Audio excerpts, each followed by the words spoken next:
I'm Brandy, and today is Mystery Monday, so we'll be playing some Phoenix Wright Ace Attorney. Oh, and thank you so much for the follow. Uh, my apologies, I'm kind of bad with names. Up? I said that. Ow, I said that right. Thank you. Hi, Endo. Hi, Gray Armor. Hi, Eyes. Hi, David. Hi, Mr. Swiss Cheese. How you guys doing? Things are going good. Also, hi. And yes, it was me who done it. And also, who is Annie?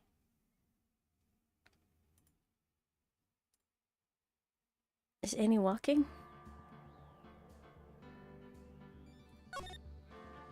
Okay, I can't remember anything we did last time. Wait a second. Okay, I think it's this one.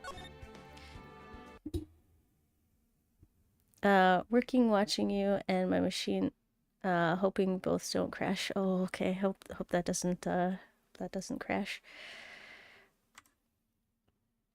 Okay, everything should be good. Do I have volume on for this? I do. Okay, just making sure. There we go. Okay, Edgeworth, what do you have to say? That there is one very important fact we have uncovered, and that is this. Okay, what is it? What were we doing last time? This bear is actually a jewelry box. Okay. So, Maya was kidnapped. There was this jewelry box inside, our client's house. It was also housing the murderer. And I believe this may or may not... This could be our client's box. What is his name again? I've forgotten everything. Okay, so it's actually a jewelry box. Now that we have agreed to this point, there's only one logical question that can come next, and that is this. What is inside this box?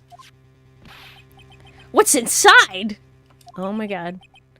On guard or something? Yes. Oh, is Matt on guard? Thank you. That's right. That's what we are going to find out next, witness.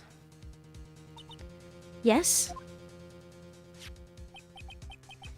You are the only one who can open this. Please. Okay. Can I do it? Can I open it? It looks like a puzzle thing that I would have fun with. Tell me the instructions and I'll open it. There's a painful silence hanging over the courtroom. Okay. Painful silence. Got it, got it, got it. All eyes are on Miss Andrews now as she solves the puzzle and takes the bear apart. Can we get her on the crime of removing the bear's head? Decapitating a bear? Wait. But don't forget about the killer. Yeah. So I think it was Matt on guard who ordered Shelly the killer to murder Corda. Someone Corda. The Jamma Ninja. I've opened it. Okay, let's see it. What is it? What's in here? Is it a confession? Oh! Is this what you wanted? What is that? It looks like a note. Your Honor, it is not a note. It's a piece of paper.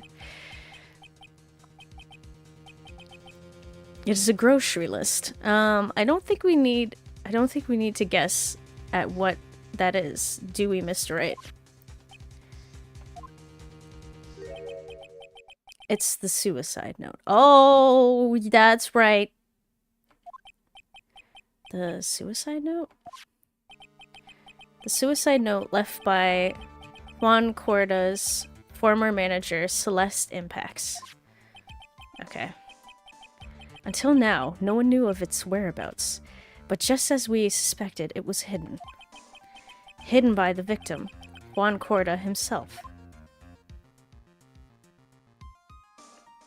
Oh! Okay, I remember now. So Juan had this on him at, like, with his other bears.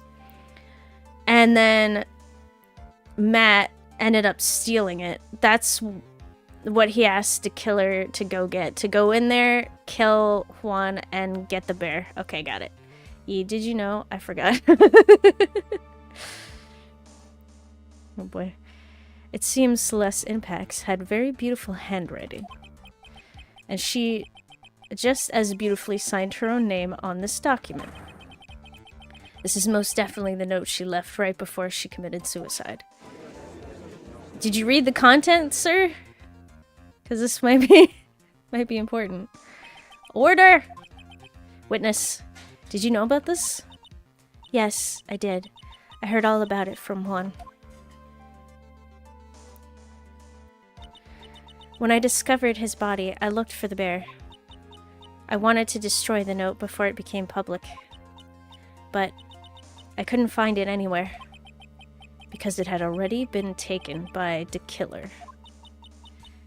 Everything is going at Mr. Edgeworth's pace. So now that the suicide note has been found, what's the next logical question? What is written on the note? That's right. At least, that's what I would think.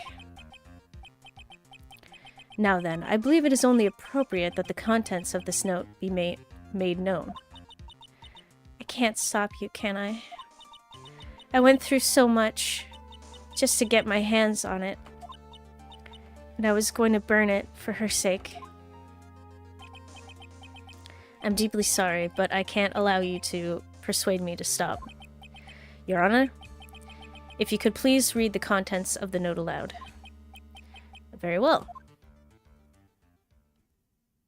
Okay, what do we got? The judge's voice rang loud and clear through the deadly silent courtroom. In her note, Celeste Impax left to us a record of all that had happened to her. About being used and then thrown away by Angard. About being engaged to Corda and Angard's role in destroying that. About how she decided in despair to end it all. Oh, jeez.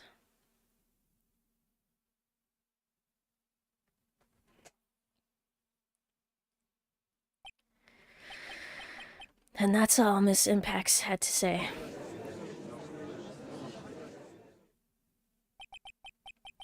There's one thing I would like to say here. The prosecution has no interest in slandering Mr. Angard. Then what? Our intention, Your Honor, is to establish a motive for murder. Isn't that correct, witness? Yes.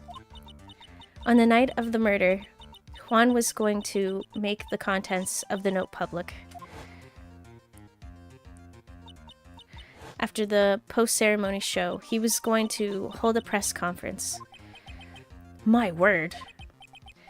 Madame Gard values above all else his refreshing like a spring breeze image. I can't get over that that's your image. Okay, which is why he had to stop this note from being made public.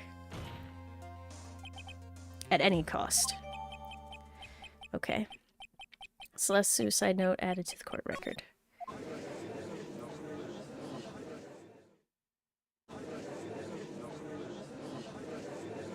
It's Angard's fault. That woman killed herself. And this time he... Well, okay, how terrible. What a selfish person. Anyone would be a complete asshole if they decided to defend them in court. I guess there are slime ball lawyers out there who defend those creeps too. Oh, okay, I should have read that first. There's no room for doubt here. Mr. De Killer's client's goal was to obtain the suicide note. And the only person who needed... Can people be quiet in the back? Needed this note that badly is the defendant. Let's not forget that the bear with this note inside was found at the defendant's house. Thank you, Judge. My God. Isn't it messed up as well that Juan was using it as leverage as well? That... Okay, the both of them suck. like, I kind of, okay, I don't understand fully the relationship between Celeste and like Matt on guard, but like the fact that I don't understand the logic of someone dating someone and then like they find out, oh, you had other romantic partners in the past that you no longer have feelings for. I want to break up with you. That's weird to me. So I'm kind of like I don't fully understand Juan's reaction and stuff like that. There might be other stuff. Like I don't know if Matt was like, "Oh, yeah, she came over to my house before your wedding and stuff like that and we hung out and did some stuff."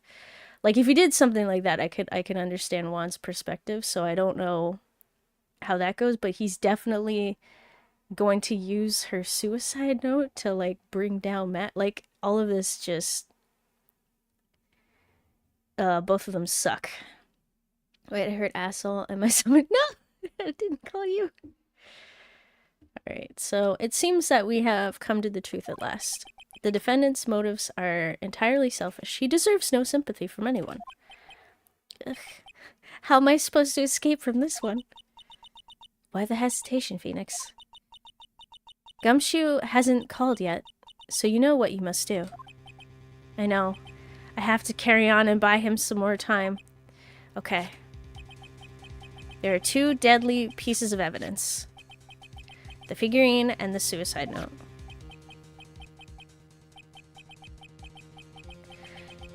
Maybe somehow I can find a way out of this situation through one of these. Drama. Boom. Bomb. Okay. The gavel is already in the judge's hand, Phoenix. Hurry. Oh, the suicide note or the figurine. Which one of these should I pursue? Wait, hold on, wait. No! Okay, wait, I can save. Okay. Give me a sec.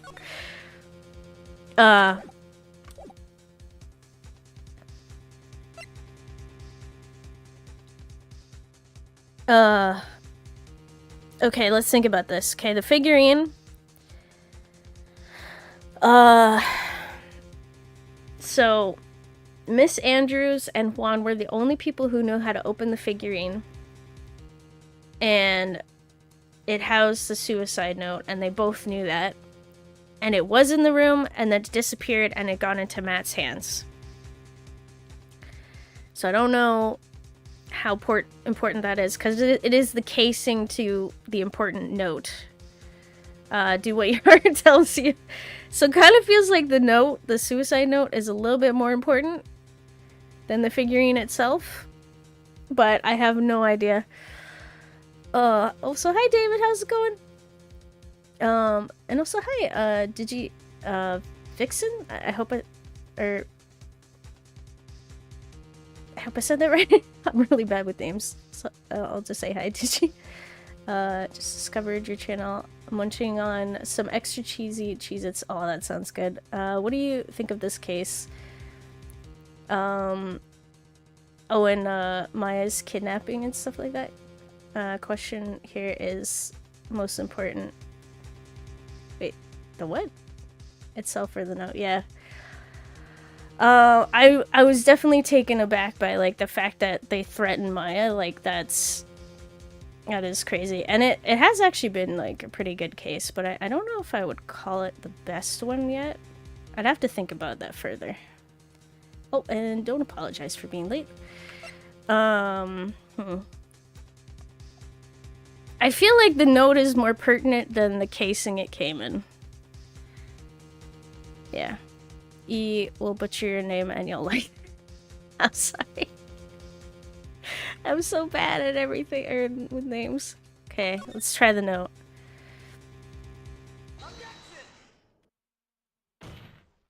I don't know what I got for any of those though, that's the issue. Please wait, Your Honor.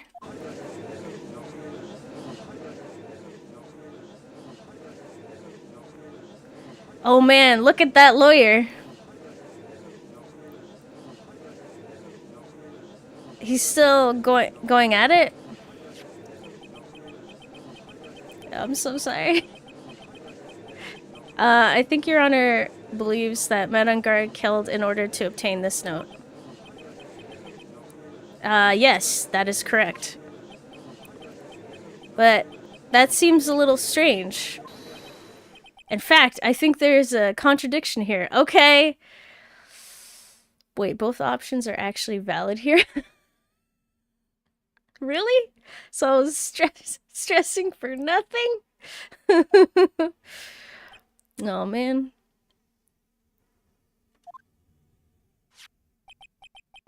This note was hidden by Mr. Corda until the night of the murder. If that is the case, I say that man on guard could not have known what was written on this note. Oh, I didn't think of it that way. Exactly. But I did think of it that way, and I thought it was rather strange. No one in their right mind would kill for a note without first knowing what it said.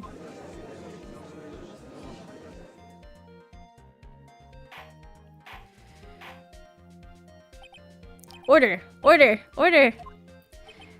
You make a valid point. Mr. Wright? Okay, Mr. Edgeworth. What is your opinion? Wait, what does it say? Okay, so apparently Celeste Impacts had a relationship with Matt on Guard until he basically just treated her like dirt and abandoned her. I think, to something to that degree. So then she entered a relationship with Juan, and they were gonna get married. And then Matt came between them. I think he said something, or like something happened. Like it was kind of vague on the details. But because of that, Celeste felt that she lost everything. And like it was basically over, so then she took her own life. We must read the note. I wonder if we have access to it specifically. Because the judge ended up reading it. It was just a flash, but I think I did rather well on this one. Unfortunately, I think he believes differently. Oh, great. What are you gonna say, Edgeworth? I believe a show of appreciation is in order. Huh? Yeah, huh? Damn, what a love tragic triangle. Yep. And then just imagine that, like, the person who finds you and gets, like, the note is then gonna use that to take down, like, the other guy. Like, come on. The defense seems to be in love with wishing more despair upon itself. Yep, let's go. I'd like to direct the court's attention to the— God damn it! Of course. I forgot about that. I would like to direct the court's attention to this. What is that? It's a very small video camera, Your Honor. We established this earlier. It was placed inside a bear by Matt on guard. Did we forget this? The hidden camera, yep. So, like, blackmail, basically, yep. This type of camera is commonly used as a means of spying. Spying? What the? I thought that spy camera was in my possession. Wait, did Edgeworth go through my pants or something? Like, what happened here? It is my theory that on guards, okay. Went to extremes with her, got her preggo, and then it seemed like she cheated on Corda. Oh my god. I don't— do they mention that in any of the details? But yeah. Oh man. Okay. Man on guard and the victim both thought of the other as their biggest rival. Wait, why did Edgeworth have that evidence? It should be submitted to the court record. So I'm kind of confused why Phoenix is a bit confused. Because it's in there. And we used it against Matt, I think. I feel that's the case. They even went so far as to use this type of item to find each other's weaknesses. And the victim, Juan Corda, was being spied on. His personal life was being watched by none other than Matt Ungard. Okay, that's not good.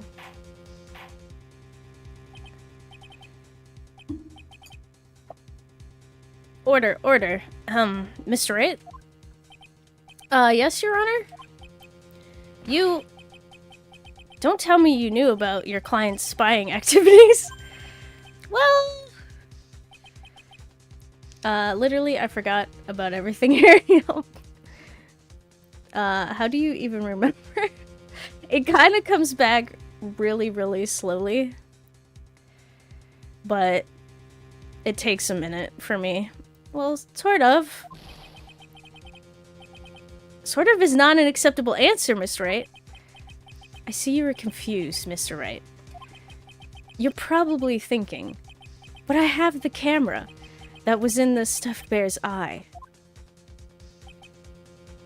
Wait, you told Edgeworth! Oh my god.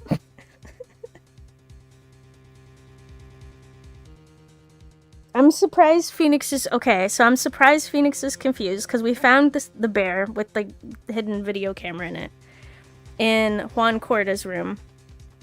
And we went to Edgeworth and we're like, how are we gonna find out who put this in here? And he's like, don't worry, Phoenix. I'll help you. I'll figure this out. Don't worry. I got you. And then we aren't gonna go, you know, he's not gonna use it in court. Of course he's gonna... Ugh.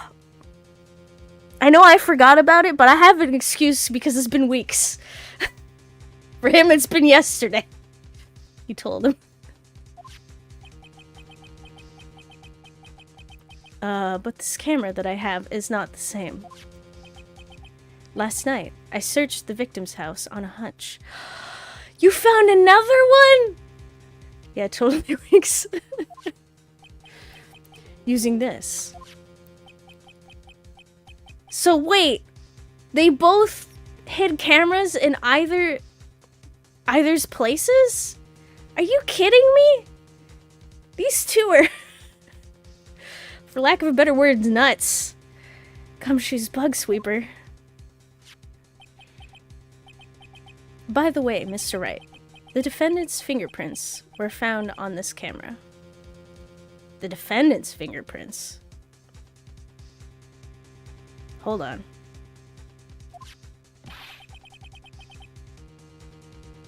Matt Ungard's fingerprints were found on there? Okay, wait. You said the camera was in the defendant's house. He bugged himself? I'm confused now. What a nutcase, yo. Wait, dang dude wanted multiple angles. Well, Phoenix, it looks like these cameras were hidden all over the place, huh? What am I supposed to say to that evidence? Okay. I apologize. I am gonna have to stop for, like, just a quick second. I will be right back. There is a smell that is a little bit concerning. Be back in, like, a few seconds.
Okay, sorry about that. Didn't want to take a random break like that. Just the I did smell smoke. Rogue toast issue, but no fire, so we're good. It's just the smell. The smell of burnt something is very strong. Yeah. So yeah, roommate may have burnt some stuff, but it's all good. It's all good. No fire. Everything's fine. Yeah. I just wanted to check because it was very barbecue in the house. No, just like toaster. Or it might have been the microwave oven or something. But we're good. We're good. No fire. All right. So back in it. My apologies for running away like that. Ow. Damn. Why would they burn my breakfast? I didn't mean to. Oh, and thank you. I just want to check when because the smell was pretty strong. Alright. Oh, that's good. At least you're safe, yeah. Okay, so where were we before it was interrupted? Okay, something in the end. It's fairly obvious that Mr. Ungard learned of the suicide note through this. Oh no. Tech, were they? I think they were reheating something. I think it might have been the microwave oven. So basically, like, crisping something up. Your roommate is cooking up charcoal. Okay, he was watching the victim all along. But you don't have proof that he opened the box. He got me this time. I don't have anything to counter that. Hey, hey. Now what's that lawyer thinking? They're cooking a spoon. Thankfully, no. Wait, shh, stop. Don't look at him. The way he's sweating is just so ew. Nasty. Wait, you were cooking until they interrupted your cooking when they're cooking. Well, I'm glad that the smoke smell wasn't from my own brain that was cooking. Phoenix? Yes, Chief? Have you figured out what you're going to do next yet? What I'm going to do next? I think I'm gonna just, like, kind of crouch down, put my head between my knees, and just cry. Like, do deep breathing exercises and cry in the corner. That's the plan. Does running away like a frightened child work? I know it seems like Mr. Edgeworth is very close to putting the lid on this case, but in his eagerness to prove his point, he forgot one very important thing. What did he forget? What did he forget? Wait, hashtag crying. We're cooking up a lot of thoughts and foods, and we ended up roasting. Yep. Well, what is it, Maya? Or Mia? There's a piece of evidence that he really should investigate. Something he should investigate? I would really hate to see the good prosecutor get scolded for not remembering to look into the item when he had the chance. Why are you speaking in riddles all of a sudden? What's the item? What is it? Tell me. I thought crying E was when you do the one chip challenge. Oh god, that's horrifying. All right, I think this time we finally understand everything. Wait, time to cook with you. Well, Mr. Wright, you don't have any further objections, do you? What is this piece of evidence that Mia is talking about? Can I figure out what it is that still needs to be looked at, or should I let it go? Hold on. Present evidence, please? Okay. I'm not taking any chances. Present evidence. I have an objection, Your Honor. Oh god, don't you tisk me with your finger. Time to savor me story. That was about the weakest objection I've ever heard, Mr. Wright.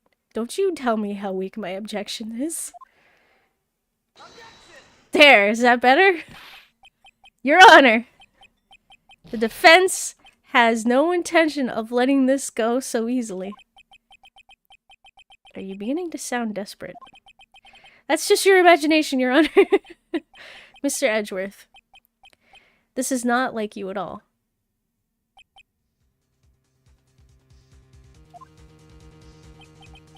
In your eagerness to prove your point, you've forgotten one very important thing. Hey, isn't that what I just said? So, you're telling me that I forgot something. Mm-hmm. You're so close, Mr. Edgeworth.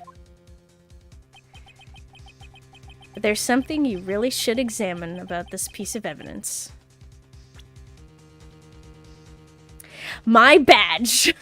It says I am a defense attorney, and I know what I'm saying. This might be tough. Okay. Cook him. Okay. So I'm gonna go out on a limb and state that the badge is probably not it, as well as Amaya's magnetama. I hope I said that right. Yes, your badge.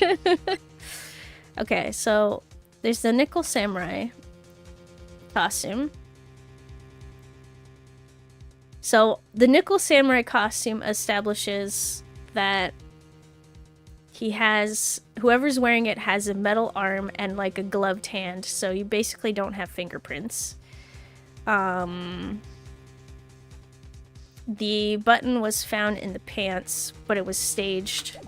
So a piece of evidence was staged in the pants. Seems like the Nickel Samurai is to confess something after the post-ceremony stage show.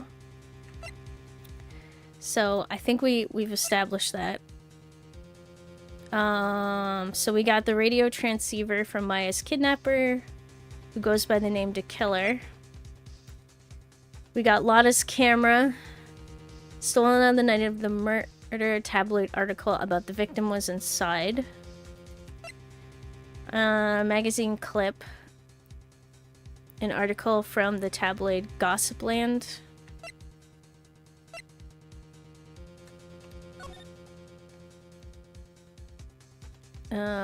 There was a love scandal saying that Juan Horcorda has been getting close with Matt's manager, Miss Andrews. There's a map of the hotel. I don't think that's pertinent. Well, you did save, so might as well start using everything and keep reciting until you got it correct. Well, that is true. Okay, guitar case, empty. There is some water, but only on the top of the lid. So we know that there was a spare costume in the guitar case, and then there was water on top of the lid because stuff fell over first. The juice proves that Miss Andrews was in the room. Photo of Juan Corda's murder scene. Okay. The button that was found in, like, the pants. Okay, so there's a suicide report. The attempt by Miss Andrews. The autopsy. Strangled with a scarf, then stabbed with a knife. Only bother with evidence he recently got. Okay. So there was Lotta's photo. E is not an mimic? What? Because you can remember her and she doesn't eat our memories? Oh my god, anti-memetic entity. Okay. I swear I don't eat memories. What were we talking about? Oh boy. Just like your roommate having smoked forks. Time to flame Edgeworth. Go ham where it's hard. Yep. My brain is just shut off. Okay. We got the card camera set to record the victim's room from 8 p.m. for 1 hour. Hi, mechanic. How's it going? For 1 hour. Okay, so he may have forgotten that the spy cameras were set to specific times. That might be it.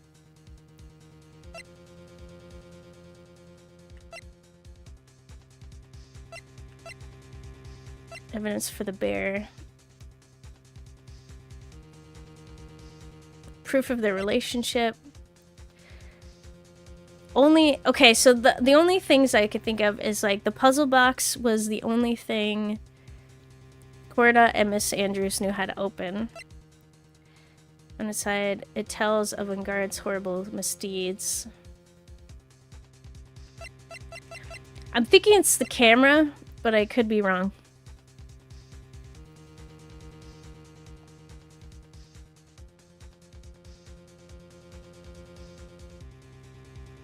Because it's set to record the victim's room from 8 p.m. for 1 hour. So if Juan... Like, how was he supposed to know when Juan was going to read the letter? Do we need to bring out the fire extinguisher to put out the smoke inside your brain? Yes, do it. Okay, here we go. Well, Mr. Edgeworth? Yes, I do believe some special examination is needed. But I think the item that should be examined is the defense's gray matter. Oops. What? Mr. Wright, after this trial is over, I would like to see you in my chambers. I think there are a few things we need to discuss. Oh god. Yes, Your Honor. If you're going to speak, at least use your brain to make up something intelligible. So, you're telling me that I forgot something. Restart. We still got points. You're so close, Mr. Edgeworth. But there's something you really should examine about this piece of evidence. Okay.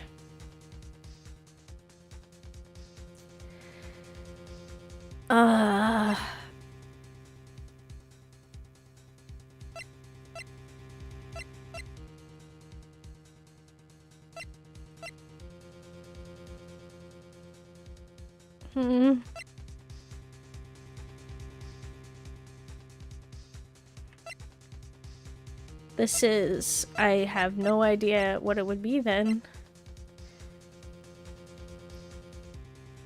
Okay, so we're trying to bring up the point that, okay, so the cameras could have recorded Juan at any time. But... And, like, Matt could have seen the note. And then read it through the camera. That's what Edgeworth is trying to point out. But we're trying to bring the point that that's not the case, I guess? Or there's a contradiction there.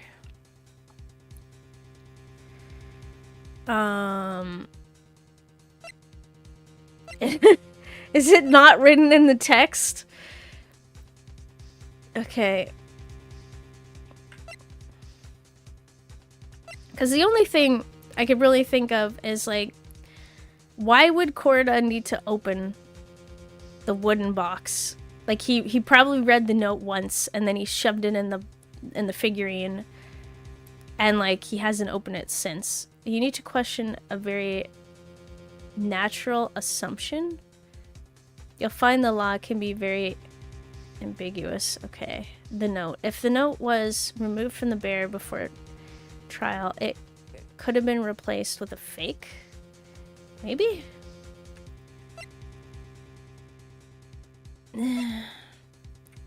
Okay, you need to question a very natural assumption.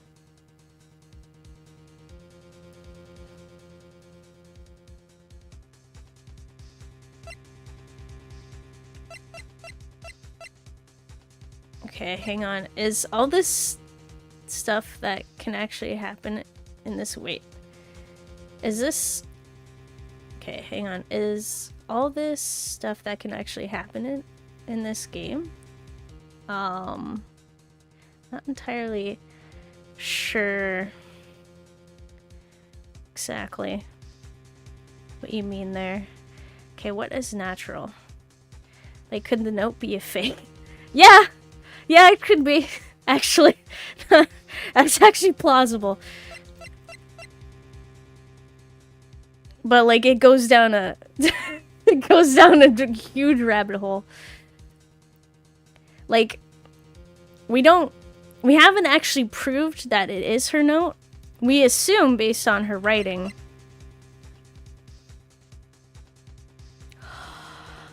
We assume based on her writing that it's... Oh!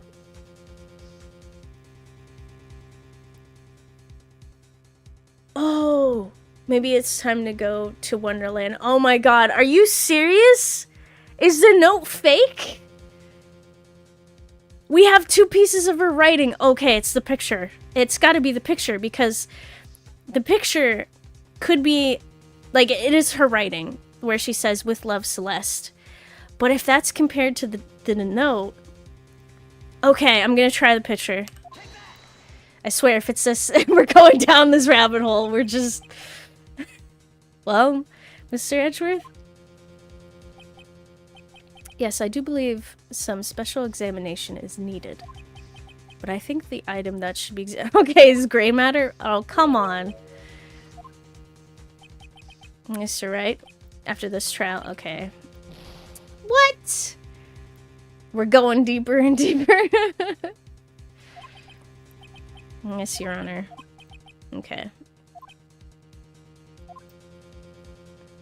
There's another way down the rabbit hole. Okay, so if we assume the writing thing, like if that's what we're going based off of, right? I think it should be more obvious to examine the note. I just kind of stepped up. Like, I went too far forward, or like I got too excited with it. So let's try the note. She had it backwards. You picked the pick instead of... Yeah, so I have the proof. Oh, it is. This isn't it. That is Miss Impact's suicide note, right? Who knows?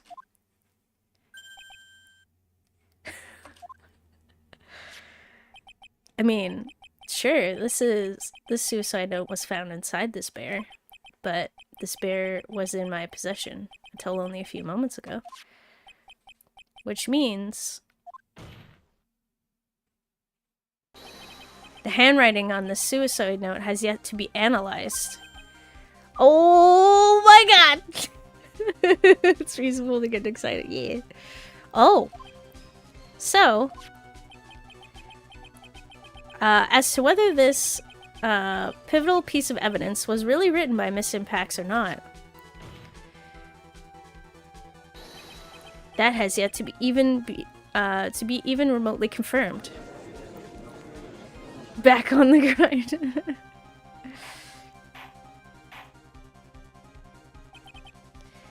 Mr. Wright, you can't seriously be suggesting... Mr. Wright, are you saying this suicide note is a fake? Miss Andrews, you were the one who tried to pin this murder on Mr. Ungard. Who's to say you didn't create a fake suicide note and put it into this bear? How dare you?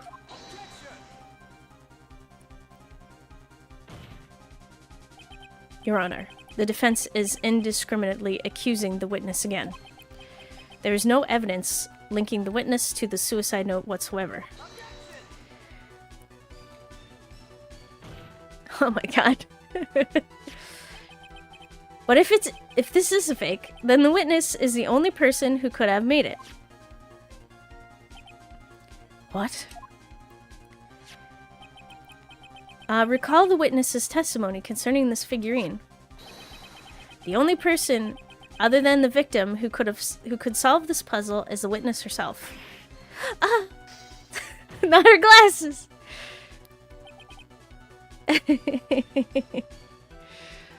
Okay. Miss Andrews? You wrote this note, didn't you? You wrote it so you could use it to frame Man on Guard. I did no such thing.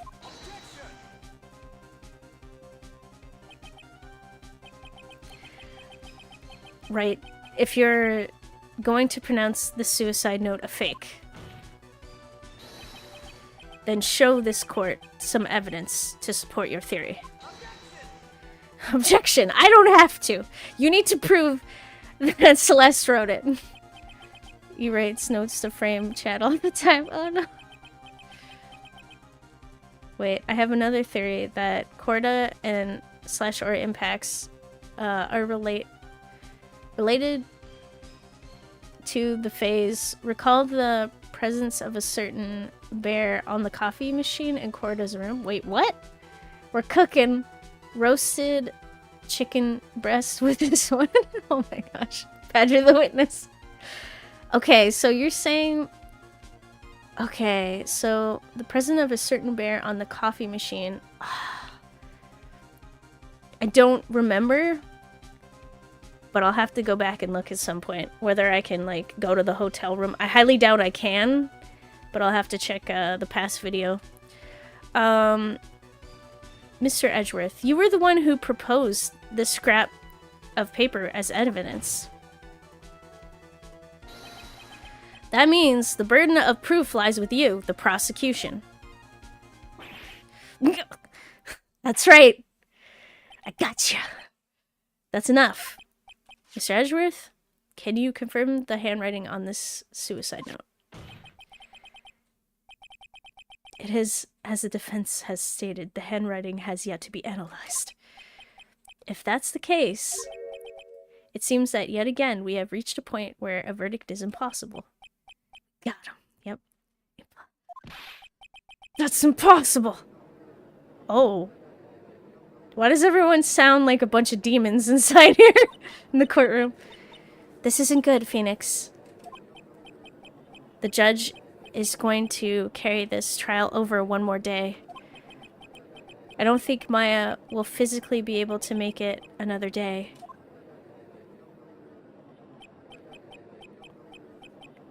I didn't want to have to do this, but I don't have a choice. I request that both the prosecution and defense further investigate. Handwriting analysis, my butt. That's just the lawyer. On guard is guilty. Look. Any idiot can tell you that. I think we've reached the end of the line. Guilty. Guilty. Guilty. Guilty. Guilty. Guilty. Oh my god, we just keep going. Okay. Wait, it's the same bear in Grossberg's office shelves and in the same room in the Fey Manor. Whoa, okay. What is happening right now? What is that sound? An amazing ringtone, Your Honor. In the side room of the Fey Manor main house, it won't be the final time you see that bear. Oh. So there's been a rogue bear that's been hopping around from scene to scene and I have not noticed yet? Do you think On Guard is guilty? 100%. Not of murder, but of definitely, ordering murder, unless I'm mistaken. It seems they think he may be guilty. Yeah, a bear? Yep. What does that sound? It's Gumshoe! For the love of all that is holy. Hello? Gumshoe?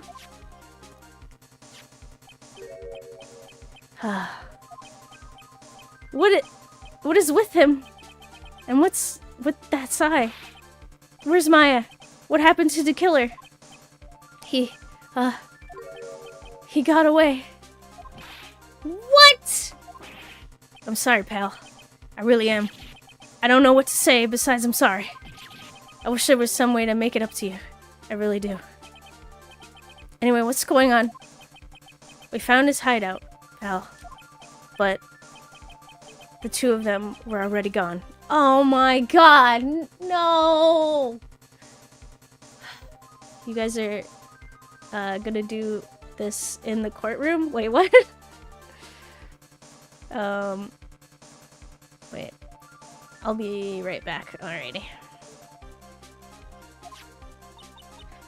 This is terrible. I'm gonna keep looking for them, pal. Don't you worry. I just need a little more time. But don't tell me we don't have any more. We're guilty. Guilty. Save my... I'm doing everything I can. I don't know how. Ah. Please, Gumshoe. Do you hear that? They're calling for his head. Mr. Wright. I can't. For us to come this far and... Oh! What? What is it? You do be guilty. Oh no. Let me talk to Mr. Edgeworth. I can't do that. We're in the middle of court right now.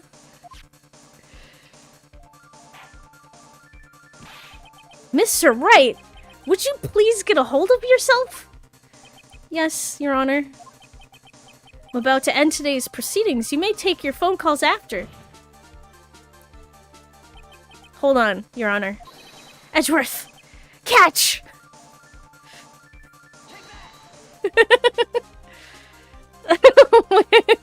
The imagery.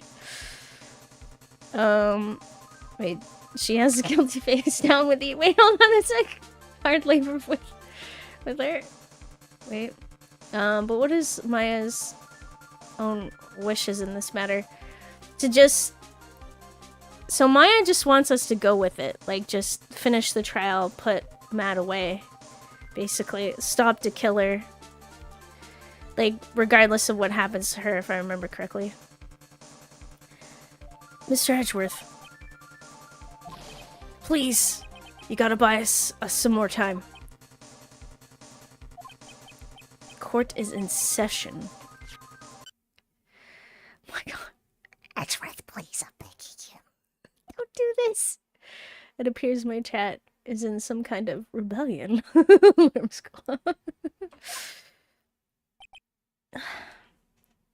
Oh my god.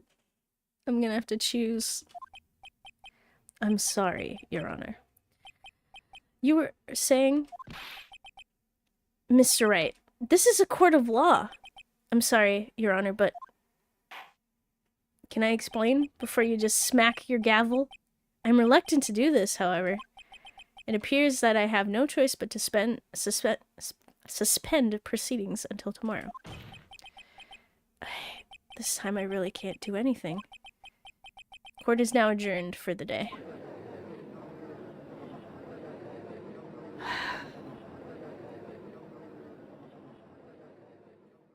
Pray to receive the people's justice. Yep. Oh no. What?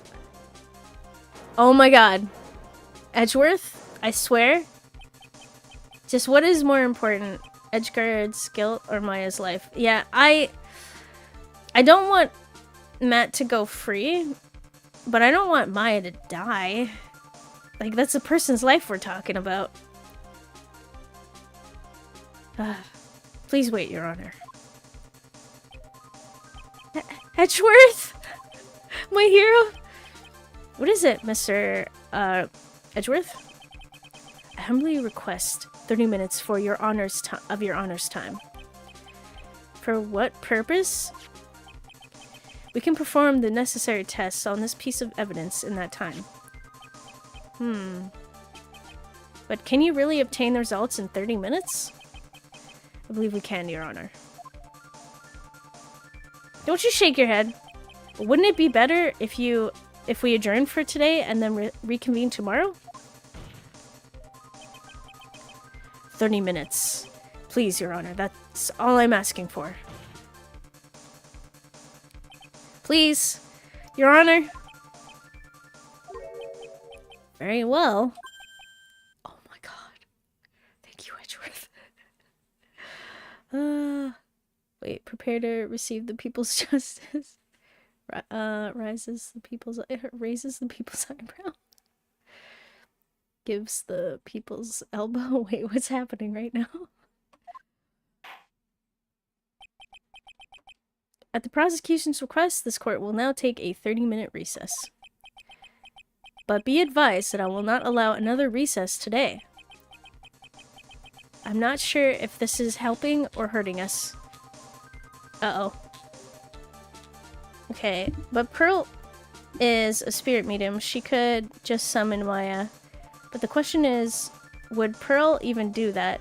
She'd be angry at Nick for not saving Maya, but she would understand and respect Maya's wishes. Oh, man. Guys, you bring up some good points. And also, it's kind of bad that we have Pearl because we have a replacement character. Alright, 30 minutes.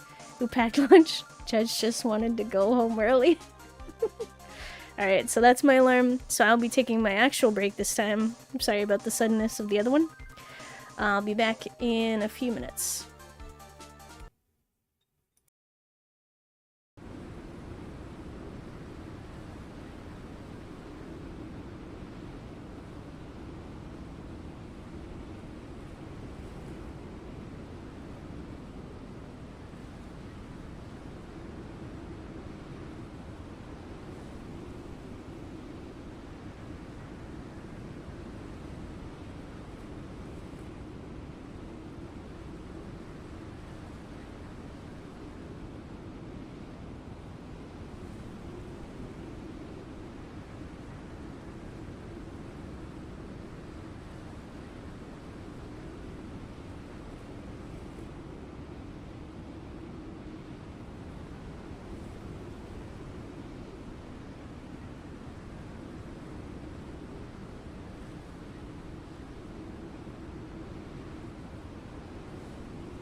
Alrighty, back, ready to go.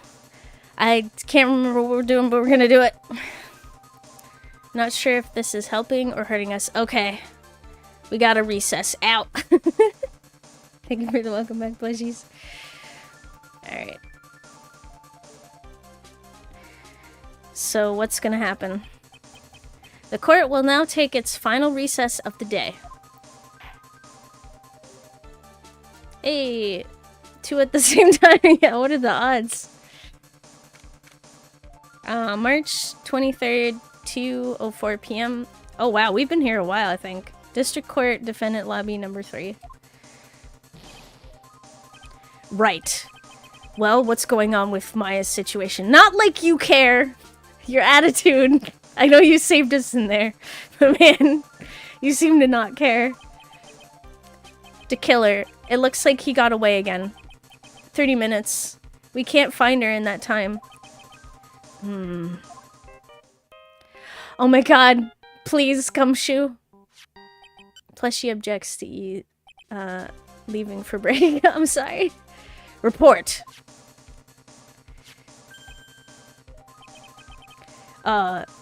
Is this Mr. Edgeworth?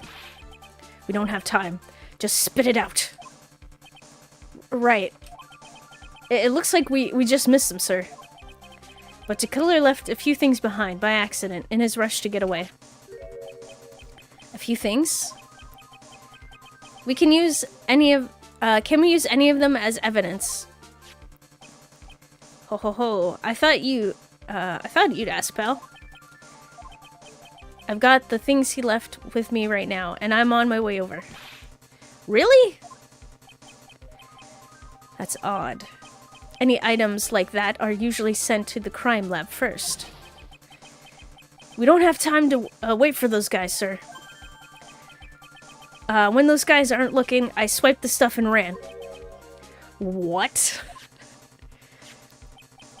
Well, I'm not a detective anymore, so I had to... I'm really sorry, sir, but I gotta put the law on hold for now.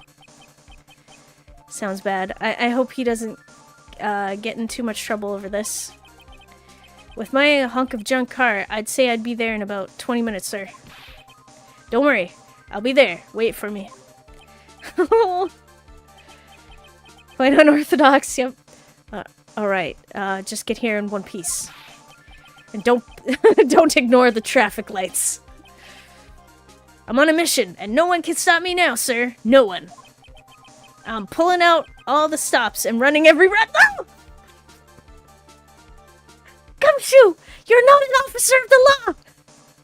I know you know how to drive through red lights and stuff, but like... Gumshoe! Law's on hold. No! Items left by the murderer, huh? Maybe there's something among them that will be decisive enough to end this. That's just a suggestion. Oh my god!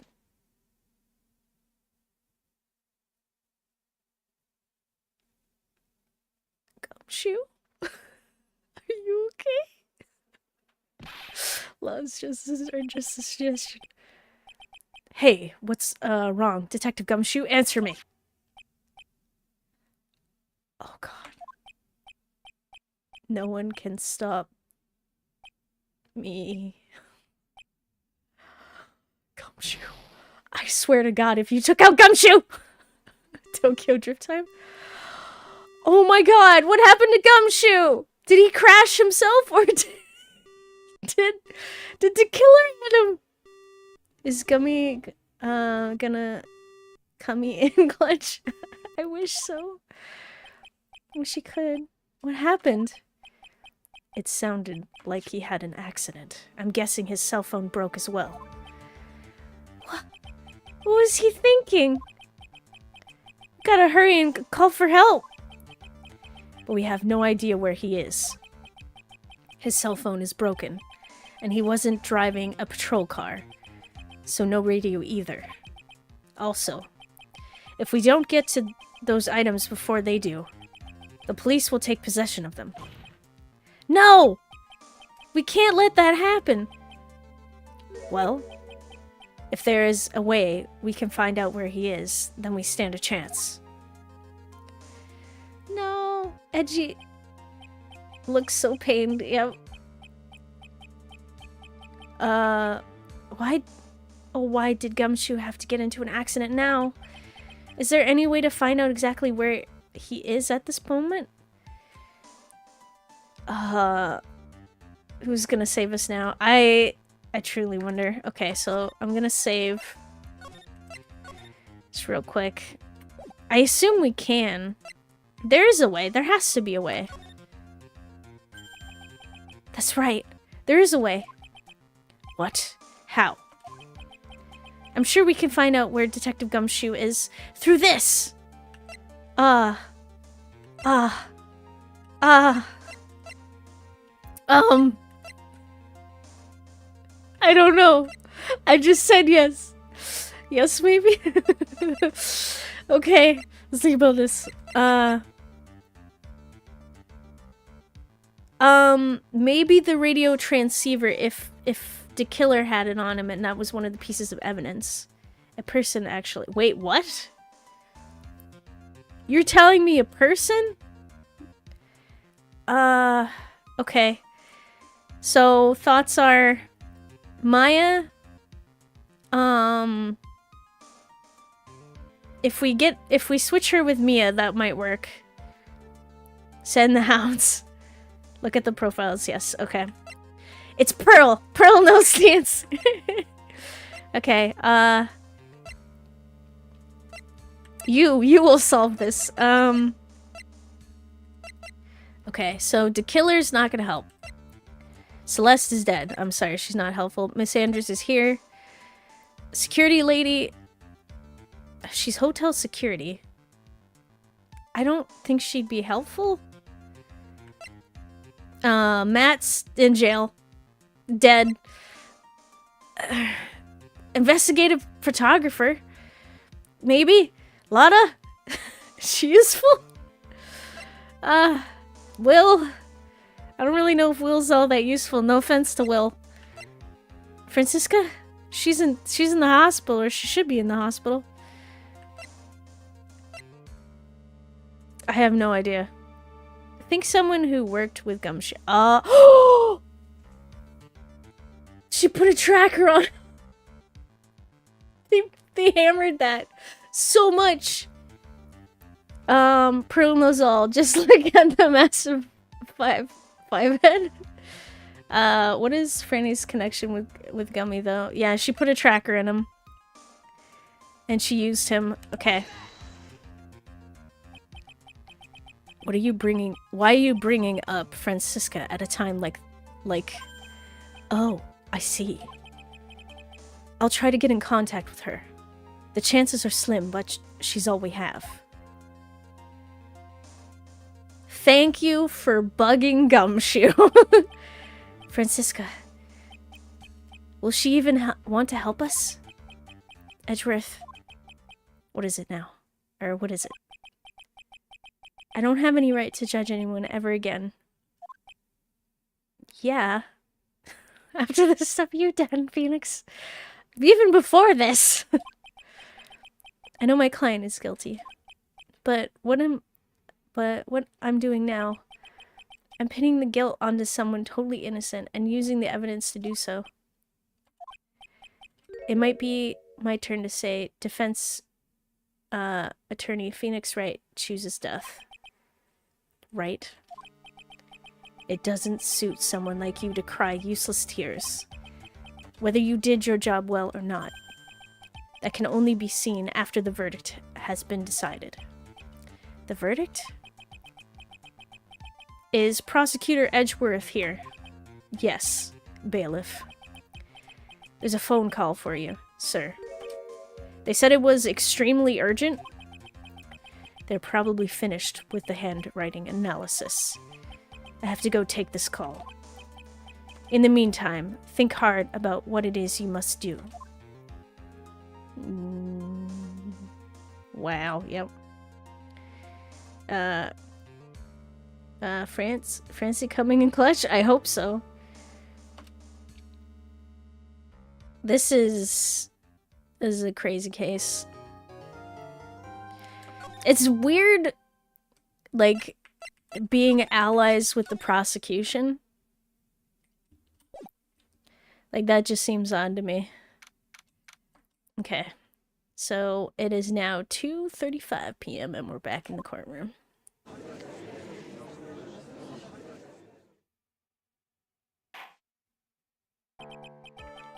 Court will now reconvene. I assume both sides are ready?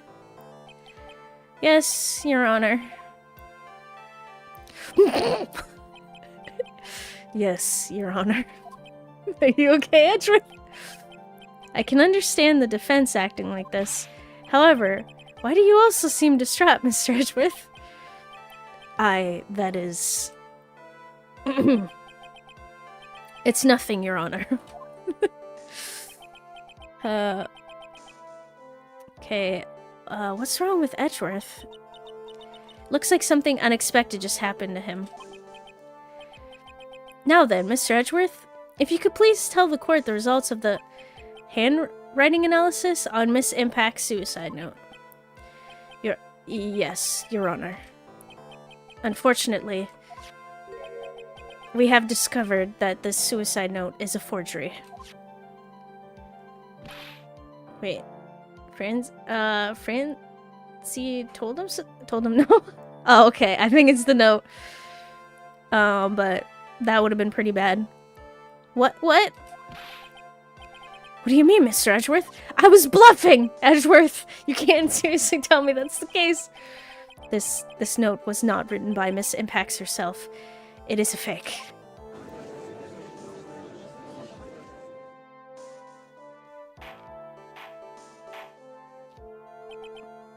Order! Order! Order!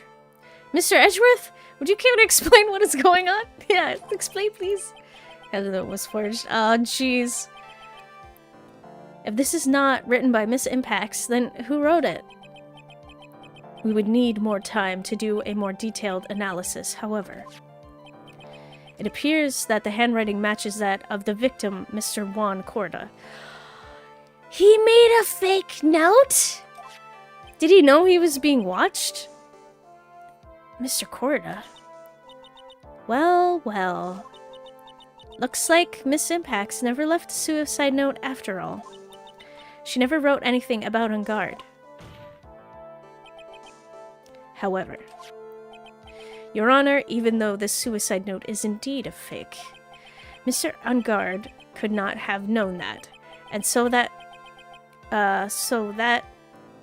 facts remained... Oh my god, my brain just glitched there. And so that facts remain unchanged. Acting under the assumption that it was real, he had plotted to possess it. That does sound very plausible. This theory that On Guard had no idea that the suicide note was a fake. Something seems a little wrong with it. Okay.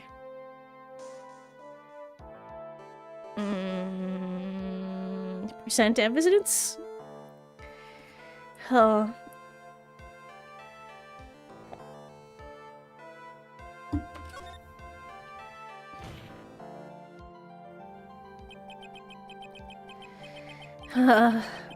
The defense believes that the theory the prosecution has stated contradicts testimony. If everything the prosecution has proven up to this point is true, then it's impossible for Mr. On Guard to not have known it was a fake.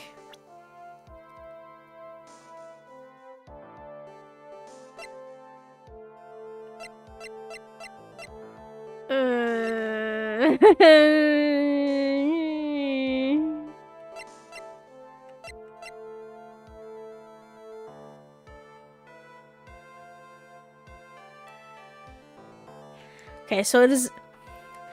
Then it's impossible for Mr. On Guard to not have known it was a fake. Okay. So, how would he know? How would he know that it's a fake? Because of reasons? The camera? You actually have a few options. Oh, okay. That's good. So my assumption is the camera, because if he's recording Juan, then maybe he'd see that.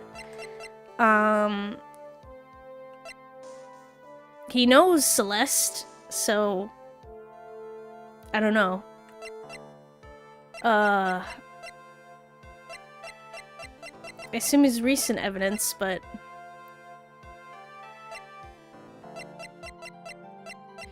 okay, I'll try the camera, and this may or may not kill me, so let's figure this out. He's seen her handwriting on the picture. Is my... Oh. Well, that would make sense. I was wondering when that was gonna come up. I may have just killed myself here. What is this little item called again? A video camera, Your Honor? Well, a very small one, but... Oh, that's right! A camera. You kids and your fancy toys nowadays. Oh my god, Your Honor, please. Mr. Edgeworth, earlier you claimed that Mr. Engard knew of the existence of this note because he was spying on the victim. Isn't that right?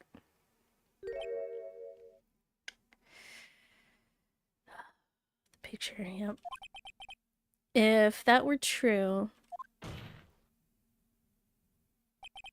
then this means Mr. Engard would have known that the victim had forged the note.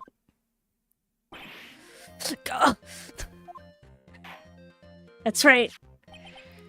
So then the defendant knew the suicide note was a fake? Oh, and welcome back.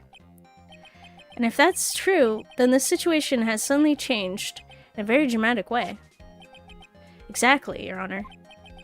The prosecution's theory as to what Mr. Engard's motive for murder was, it has suddenly disappeared into thin air.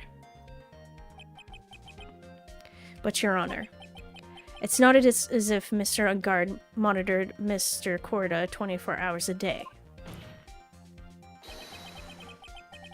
Perhaps the victim wrote the note in a place Mr. Engard didn't know of. Well, right, back at you, Mr. Edgeworth. Why don't you show us some proof that the victim made the forgery at an unknown place? Ugh. Camera works, though. Okay. Oh, what'd you miss? Okay. Oh, man. So, the killer and Maya, are gone. Gumshoe found some evidence at the scene of the crime. He was rushing over to bring it to us, but he had a car accident. So we're enlisting the help of Franziska von Karma to help us find him, because he wasn't in a cop car. He's basically like a citizen at the moment, right? And she put a tracker on him. Then we had to rush back to court. We got the answer to the analysis, which was in fact the suicide note was not written by Celeste Impacts.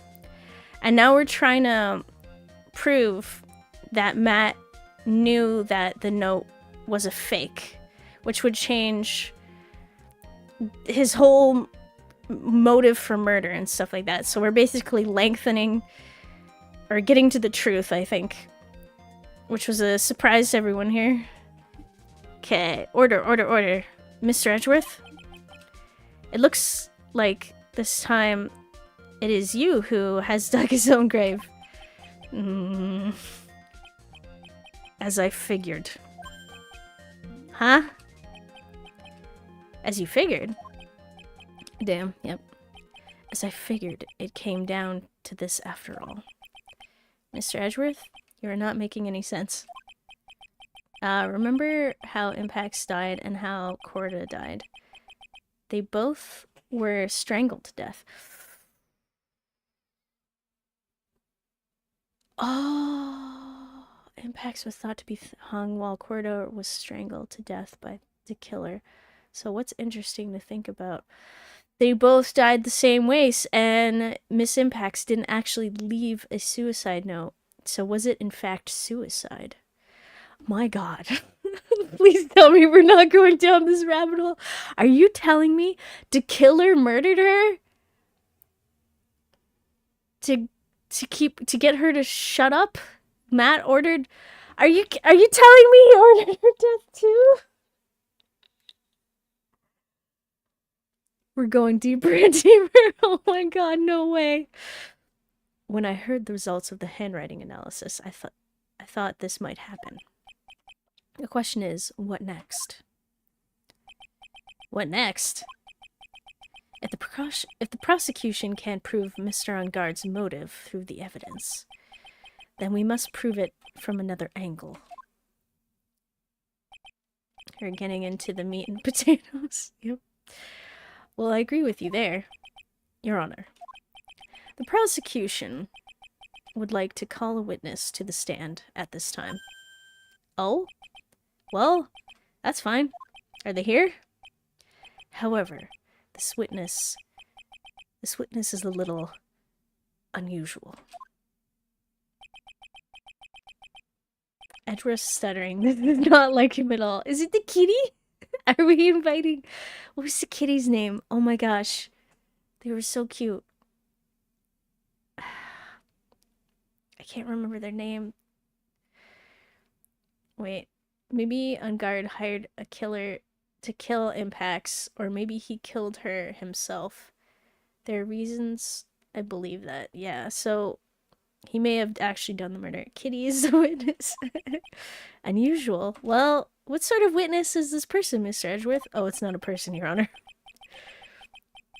This witness is one who perfectly fit to answer once and for all the question of who was it that hired Shelley the Killer to commit murder? That's impossible. Who is it? Who in the... No such person exists who can answer that question with such certainty. Yes, Mr. Edgeworth, who is this witness? It's, yes, go on. Who is it? Oh, I swear, Mr. Kitty, I'm gonna be so happy. Oh. The man himself. Mr. Shelley the Killer. Oh, Mr. the Killer. What?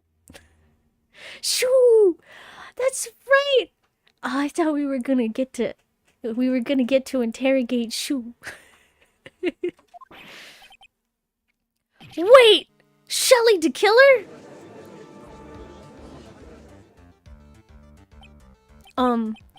You mean the killer? I mean the assassin?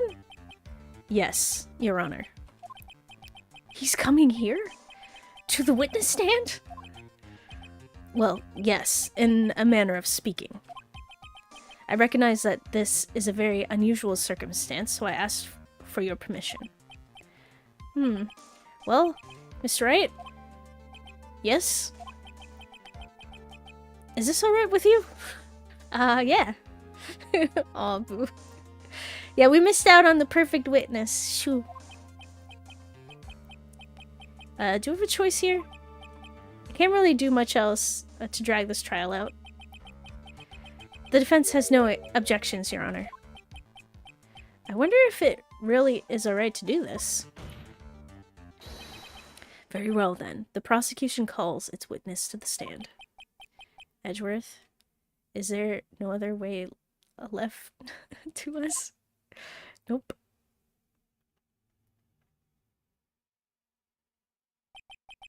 Now then, witness. Your name and your, occupation, please. Wait.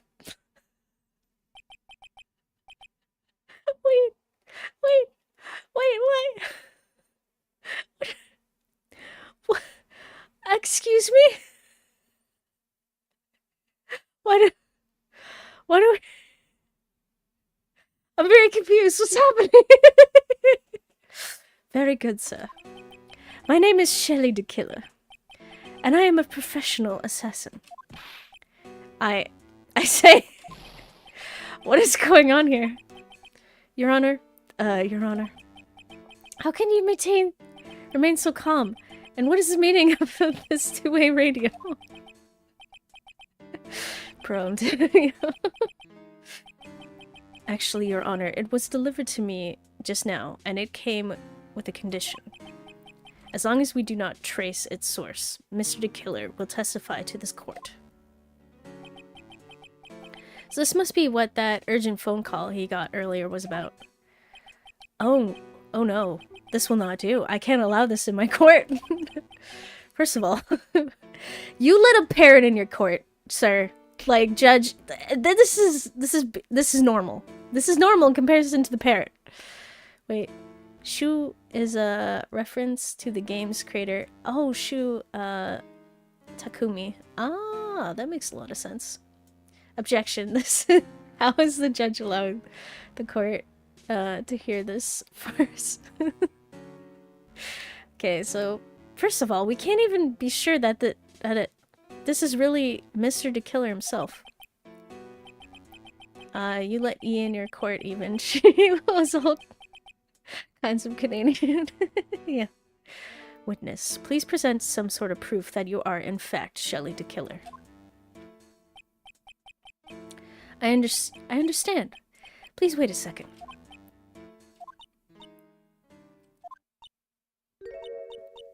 I'm so hungry. Maya! Maya. A voice? Mr. Wright, can you confirm anything from this? At this point, I won't be surprised if there is a talking guitar. Well, I mean, that red guitar is missing. The defense has no objections to this person. We're satisfied that this man is indeed Shelley the Killer.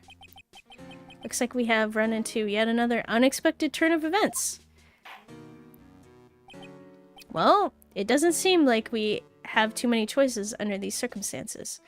So, now then, witness. There is one thing I would like to confirm before we speak of anything else. And what would that be? At the request of a client, you killed Mr. Juan Corda. Is that correct? Or is this correct? It is as you say. I did indeed kill Mr. Corda. Oh, now that we have answered that, let's move on to the name of your client. Very well. It's all just a bad dream. Yes, that's it. A bad dream. Shelley the Killer. What is he going to say? Well, he's obviously not going to say, because he has honor. The chat is also hungry. Wait. Please allow me to interject. Walks in. Wait a chair. Oh boy. Sweats about talking about guitars. Yeah, Judge, it is truly a nightmare. Okay. What's she gonna say, radio? About my client.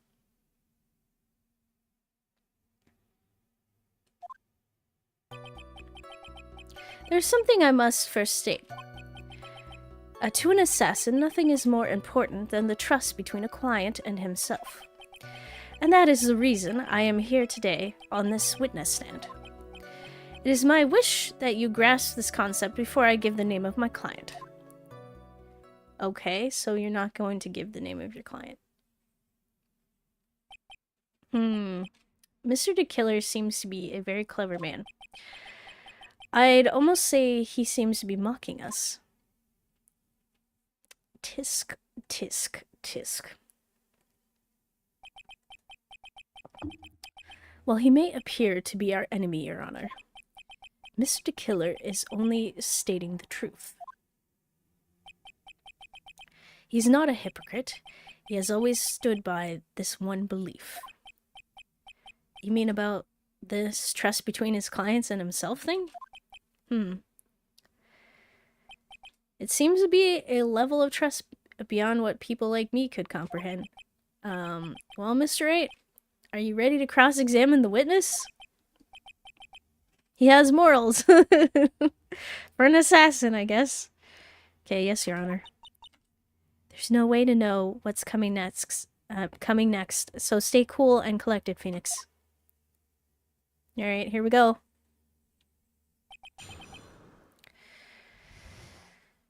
Alrighty. Can I just... Okay. Press? We can hear anything you have to say later. Can you please just tell us your client's name? Or your client's... I don't think you understand your place, Mr. Attorney. I said this is something I must first state. Do you know what the word first means? What's of morals and more of an honor code, yeah. Sorry, go on. Well, it appears this is one witness you can't badger, Mr. Wright. It's only because you don't know about Maya's situation. Okay. To an assassin, nothing is more important than the trust between a client and himself. Okay, press. The trust between you and your client? I provide my services in a fast and efficient manner. In exchange, I trust that my clients are discreet about me and my identity. If too many people knew my face, it would be quite troublesome.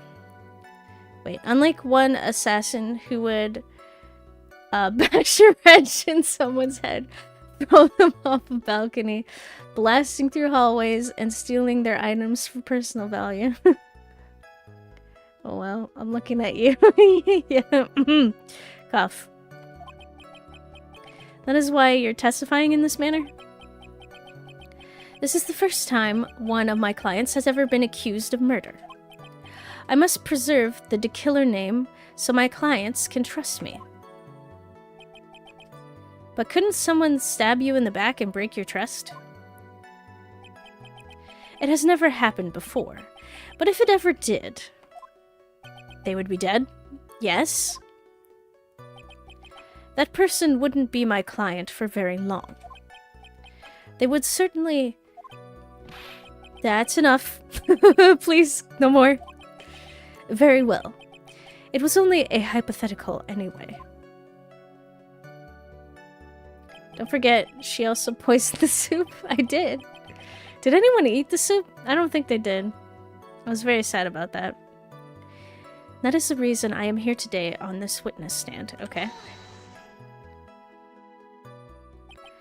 That seems a little strange to me. I mean, you're about to tell us the name of your client. I would think that this would be very bad for them. It doesn't matter to me. This client has already broken the rules and acted outside of their prescribed role? Okay. Backstab? I ate the soup. No! Soup was not on the menu. Their role. This person tried to implicate another of the crime in order to save themselves. Oh, try to implicate another of the crime in order to save themselves. Is that not what we're supposed to do? Was that part of the plan? Gumshoe? Wait, what about Gumshoe? Wait, wrong menu, and now other innocent people would die from that soup. No! And this is a trespass that cannot be forgiven. You... Who gave you the right to be so high and mighty? To the gentleman who spoke just now, excuse me, but would you care to die? I'm sorry? What? No! No! I, didn't say anything. The judge had better watch himself. I think the general idea is that implicating another takes credit away from Shelley, which is sort of his bread and butter. Ah, yep. He worked hard to strangle Juan, so yeah, right on spot. Yep. Okay, this is my wish that you grasp the concept before I give my name. Okay, go on. We understand, so please tell us the name of your client. I'm afraid I cannot do that. I still have a few things to say before I do. Alright, go on. This egomaniacal. It's not good for your health to be so, aggravated. You won't live very long if you let everything bother you. Somehow, that coming from an assassin makes it less than comforting. I don't really care about all this extra fluff. Just tell us the name already. Patience. Try to calm down a little. It's important to try and understand his mindset. He seems very steadfast and close. So you're going to have to work to get him to talk. I'm not his therapist, you know? Wait, I mean, 47 tries to stay hidden, but Shelley has a reputation to consider. Yeah. It's kind of... That's why he has a calling card and everything, because it'd be really dumb if you wanted to remain secret and then place a calling card everywhere. Wait, what an amateur. Doesn't he know you have to hide the body in a closet right after they died? If an assassin tells you to calm down, then you are in deep hell. Yep. There's something I must say. Okay, so...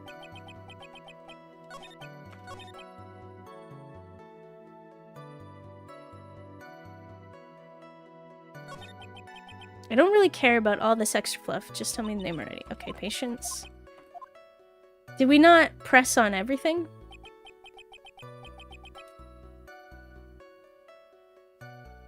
I'm confused. What am I supposed to do here? I pressed on every point, didn't I?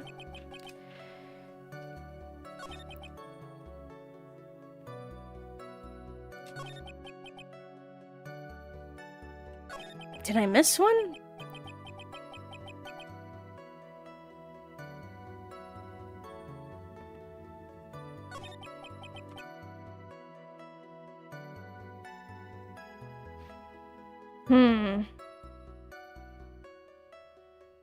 Grasp the concept.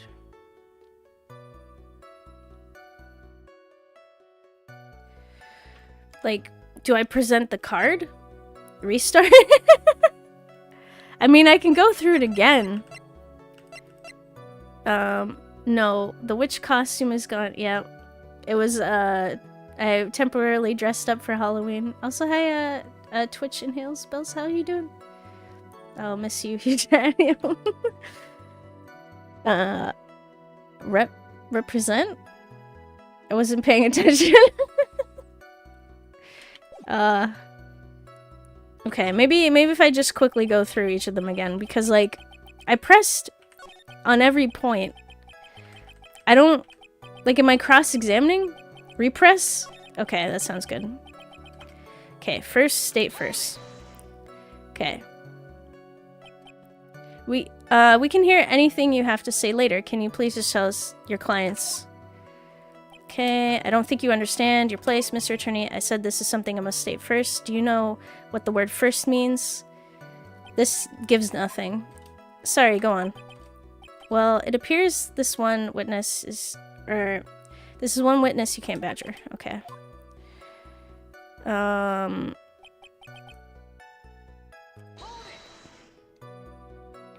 Oops, distracted. Yeah, with the power of my drum. I got really confused because we went through each press and I don't know what we're supposed to do. Exactly. A trust between you and your client. I provide my services in a fast and efficient manner. In exchange, I trust that my clients are discreet about me and my identity. These are the roles, duties an assassin and his client are to carry out. I'm sorry, but I was wondering about something you just said. Wait a second. Oh, okay. I think I got something here. You said that your client had already broken the rules. Yippee. Yeah. A person who frames another is the worst kind of human. Okay. I think I got it. Whatever it is. We got a bait, yep. And that's why you feel you can betray this person. I have no trust relation with a client who can't understand their assigned role. Just my luck, an assassin with a conscience. Would have figured. Now then, everyone, do you think you can understand my logic? Yes. This case just keeps getting better and better. If you can't, then I'm afraid we can't proceed. Everyone understands your point, I think, really.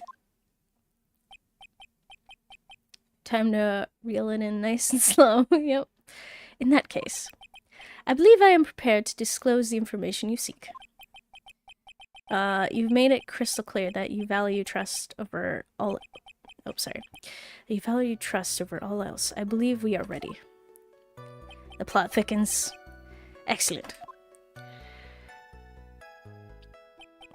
And that is the reason I am here today on this witness stand. Okay,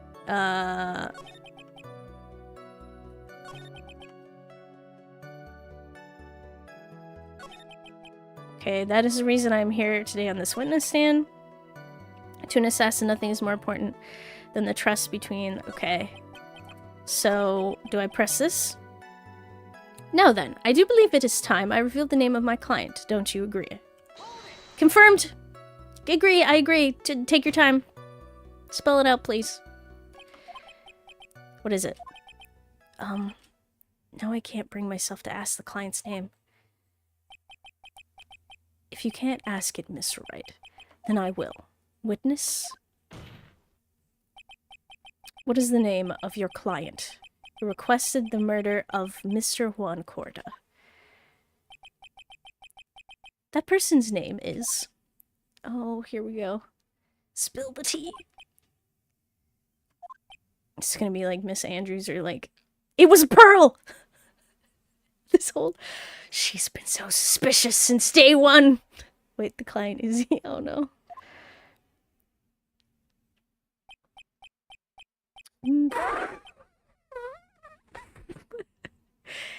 Adrian Andrews.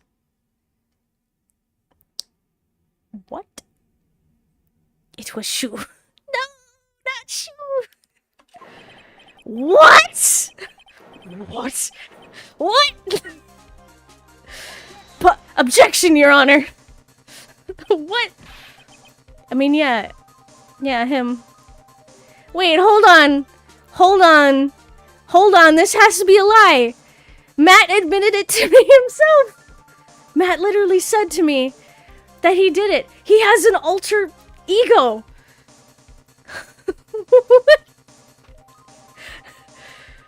Witness. That's not who you told me it was earlier. What? Pray tell, what are you talking about, Mr. Prosecutor? I should think I know my own client. And it is Adrian Andrews. What? What's happening? Damn. Is he lying? This can't be. On the phone earlier. What's going on here? My guess is that Mr. the Killer just stabbed Mr. Edgeworth in the back. Stabbed Edgeworth in the back? I'm sure in order to get an audience with this court, Mr. the Killer told him a different name. Madame Guard, perhaps. I knew it. Plot twist.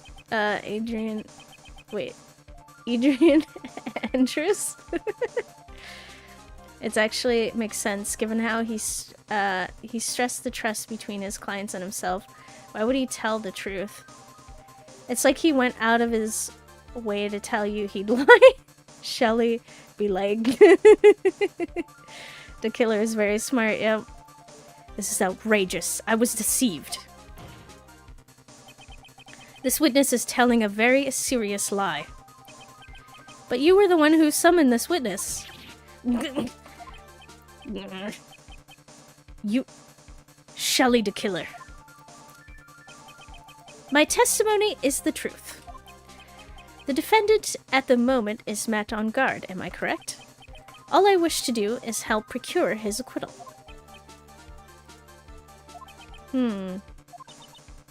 Wow. All of a sudden, it feels like we can actually win this. Yeah.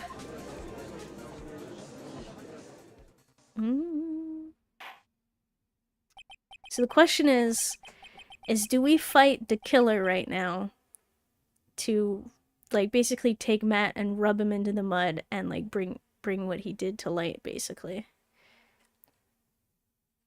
or do we just go along with it and save Maya?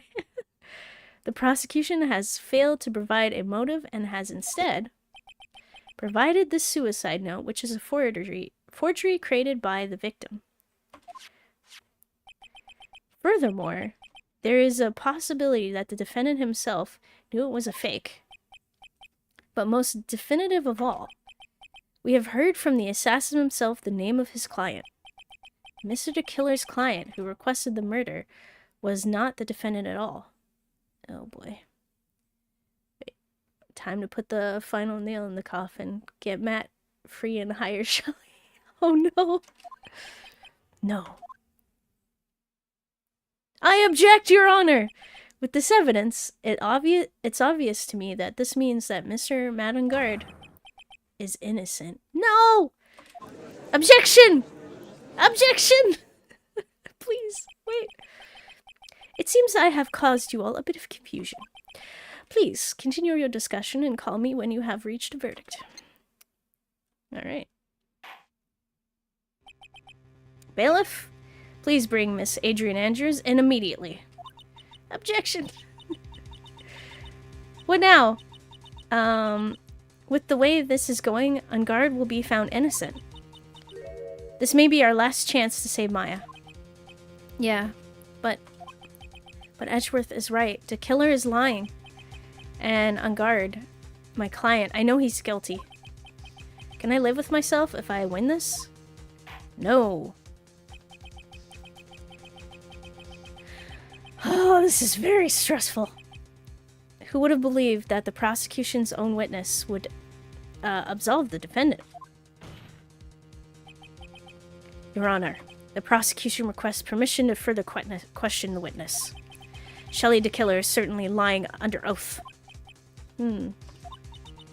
Wasn't me. Oh, wait. Oh, that was Andrews. Listen, everyone, please. That testimony just now, it was all one big lie. I mean, it really doesn't help that you were, like, holding the card in your hand all the time and flipping it back and forth. Being like, oh, I don't know what this is. Miss Andrews, the suicide note may have been a fake, but that man, Matt, he's the reason Celeste died. And Juan's death. It was all because he got pulled into Matt's twisted world. That testimony just now. You have to believe me. It was a horrible... it was a horrible, horrible lie.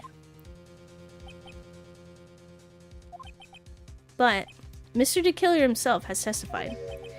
He has named you as his client. No, that's not true. Also, there is quite a bit of evidence that points to you. The knife, the button, donning the nickel samurai costume. But that's... You even have a motive. We know that Miss Celeste's impacts was a large part of your life. You wanted to follow her, and you wanted revenge against the two who hurt her. I would say you have plenty of reason to want them both dead. No. Mr. Wright. You know the truth. Tell them. Tell them the real story. Who the real killer is. Tell them. Please. Help me. Oh. If only morals weren't a part of this. We know that E is large. Wait, is a large part of this stream. Wait, what? Okay. Mr. Wright? Yes, Your Honor. I believe we have reached the end of this trial. Therefore, I ask the defense for final words or opinions. I have to decide. Do I take the not guilty verdict and save Maya? Or do I throw this chance away and wait for Gumshoe's new evidence? What am I supposed to do? Oh, I can... Okay. Okay. We're saving, I guess. You only got one shot. Do not miss the chance to blow this opportunity that comes once in a lifetime.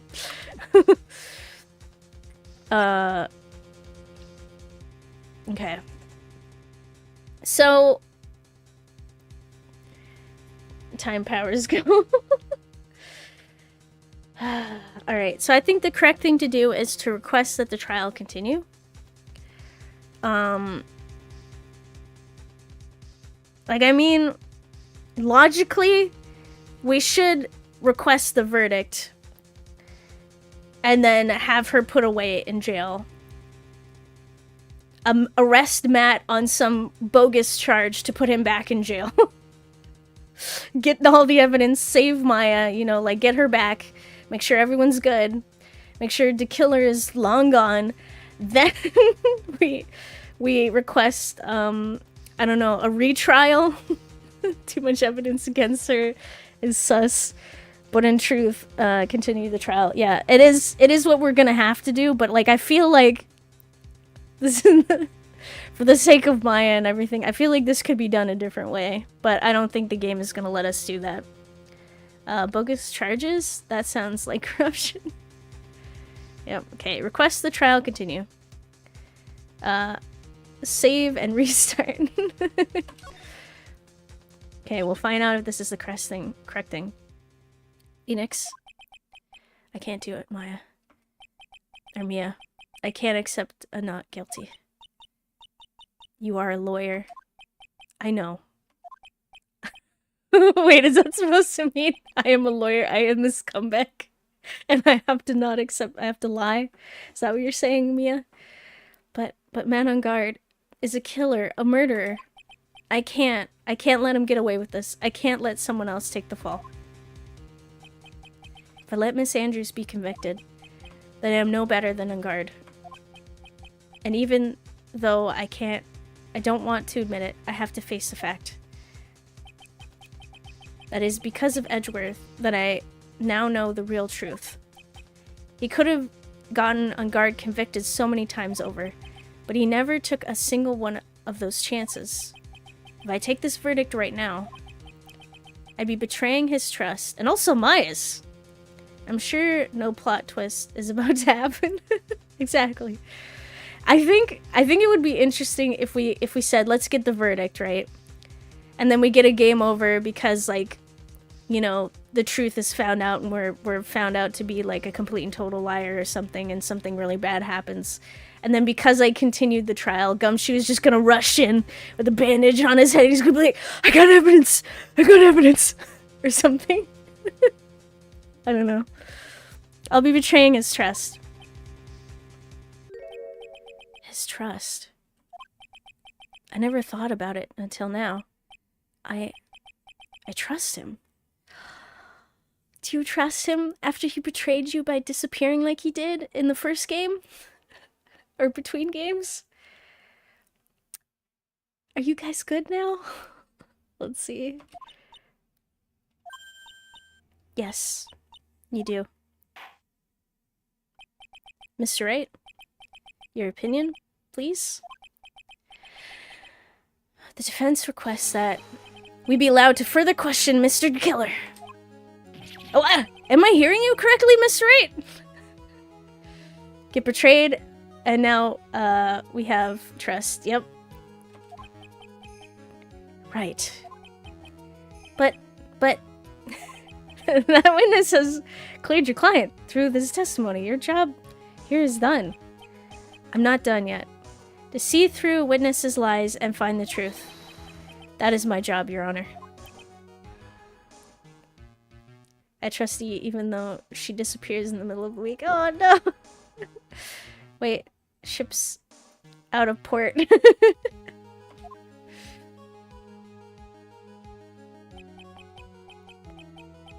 There's still more evidence to look at. And I'm sure that once those pizzas arrive here in this very courtroom, a miracle will occur. Francisca von Karma, please! Very well, the trial will continue. She disappears every hour on the hour. No! Wait, I don't trust you with anything. That's probably a good mindset. Mr. Edgeworth, please establish connection with Mr. the Killer. Right away, Your Honor. I swear, if he does anything to Maya... Okay. Has a verdict been reached? Before that, we would like to talk with you a little more. Oh, thank you. Wait, get his eyes. I'll try. About. All you needed from me was the name of my class. Okay. That is my alarm, so I'm sorry. I am gonna have to disappear for a few minutes. And I'll be back after a quick stretch, maybe some water. And then we'll see what Mr. DeKiller has to say. We cooking up a good one, yep. Alright. Be back in a few minutes.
Alrighty, I'm back and ready to go.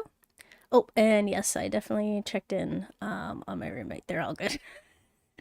It was just a matter of like an unsuspecting, like something burning way faster than expected, that kind of thing. But it's out. It's all good. They didn't like pass out or something and left something on the stove.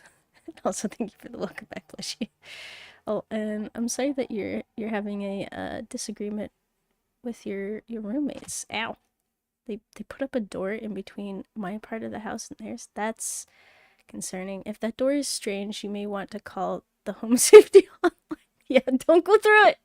Don't go through it unless you're 100% certain. It's not gonna put you to another dimension.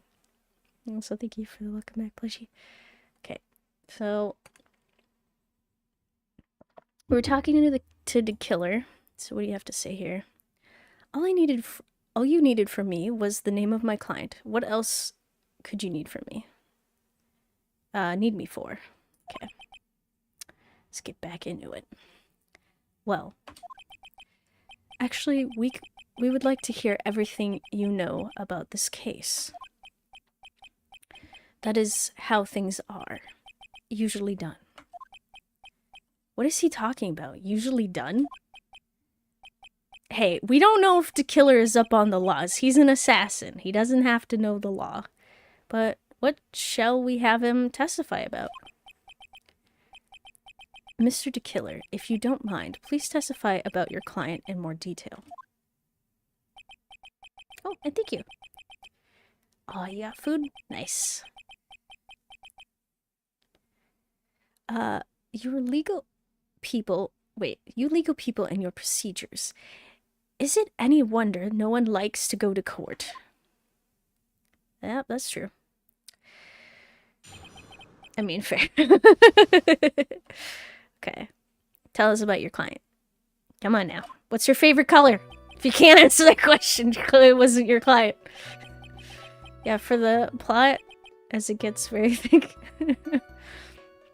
As I've already stated quite a few times, Adrian Andrews is my client. However, one thing I simply cannot overlook is the tampering with the scene of the crime. Wait, what is your favorite animal? That is a good question. Oh man, favorite animal. It's hard to say. It's hard to pick a favorite. They're all really cute. I tend to like really like cats because I've grown up like living in a household with cats. So probably cat, unless I can think of something, but like they're so cute. You like turtles? Aw. I mean, I wonder if it would change, like, if I got a turtle or something, if my opinion would change, or like a bird. Or a dog. Well, I mean, I have had dogs, but... Or had family members who had dogs. But if I had a dog for myself, would that change? Mine should be obvious.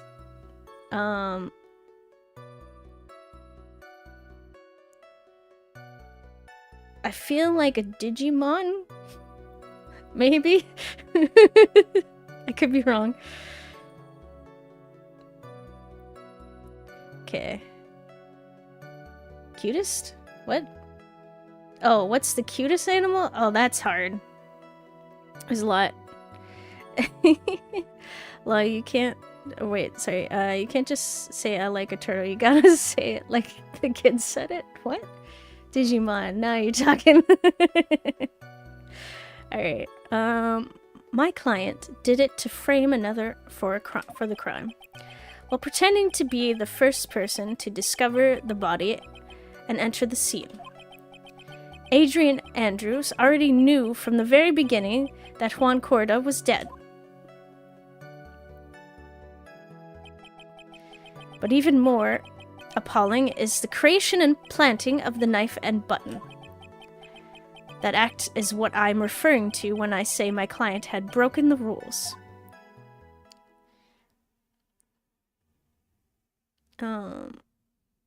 Wait, this is a dog. My favorite animal is VTubers. That makes sense. This is a most unexpected turn of events for the 5th time now. However, this time everything has finally been revealed. Objection, Your Honor. Just a second, Your Honor. Yes, Mr. Edgeworth? We still have to cross-examination to do. But you don't need to question testimony like this. Do you, Mr. Wright? Your Honor, the defense will question the witness. As if I have a choice here. Huh? Why? What? What this witness has said is nothing but beneficial to the defense's case. Your Honor, you don't understand. Yes, we do. Fave veggie? Oh, that's hard. Cause like recently, I've kind of been like broadening my scope of vegetables, and I really enjoy like having like frozen peas, corns, and like edamame, and like warming it up. Just eating it is so good. I don't know why, but probably I'm gonna say kale. Is kale a vegetable? I don't know definition. Oh, but Brussels sprouts. Oh, no, it's gotta be kale, but it has to be prepared a very specific way. Yeah, just like a way I have it, like it's fried. I think it's with like garlic, oil, and then like chilies and fish sauce. I'm not sure what else is in there. Can't remember exactly. Roommate makes it so. Wait, glad thing I'm eating right now, so I won't be hungry after. You're talking about food. Be easy. Oh no! I wish I could. Kale is this. Kale is a seaweed. Is it seaweed? Does it count? Is it? Is it? Someone made me a kale drink, and it tasted like bug spray. Oh no! Well, everyone, good luck.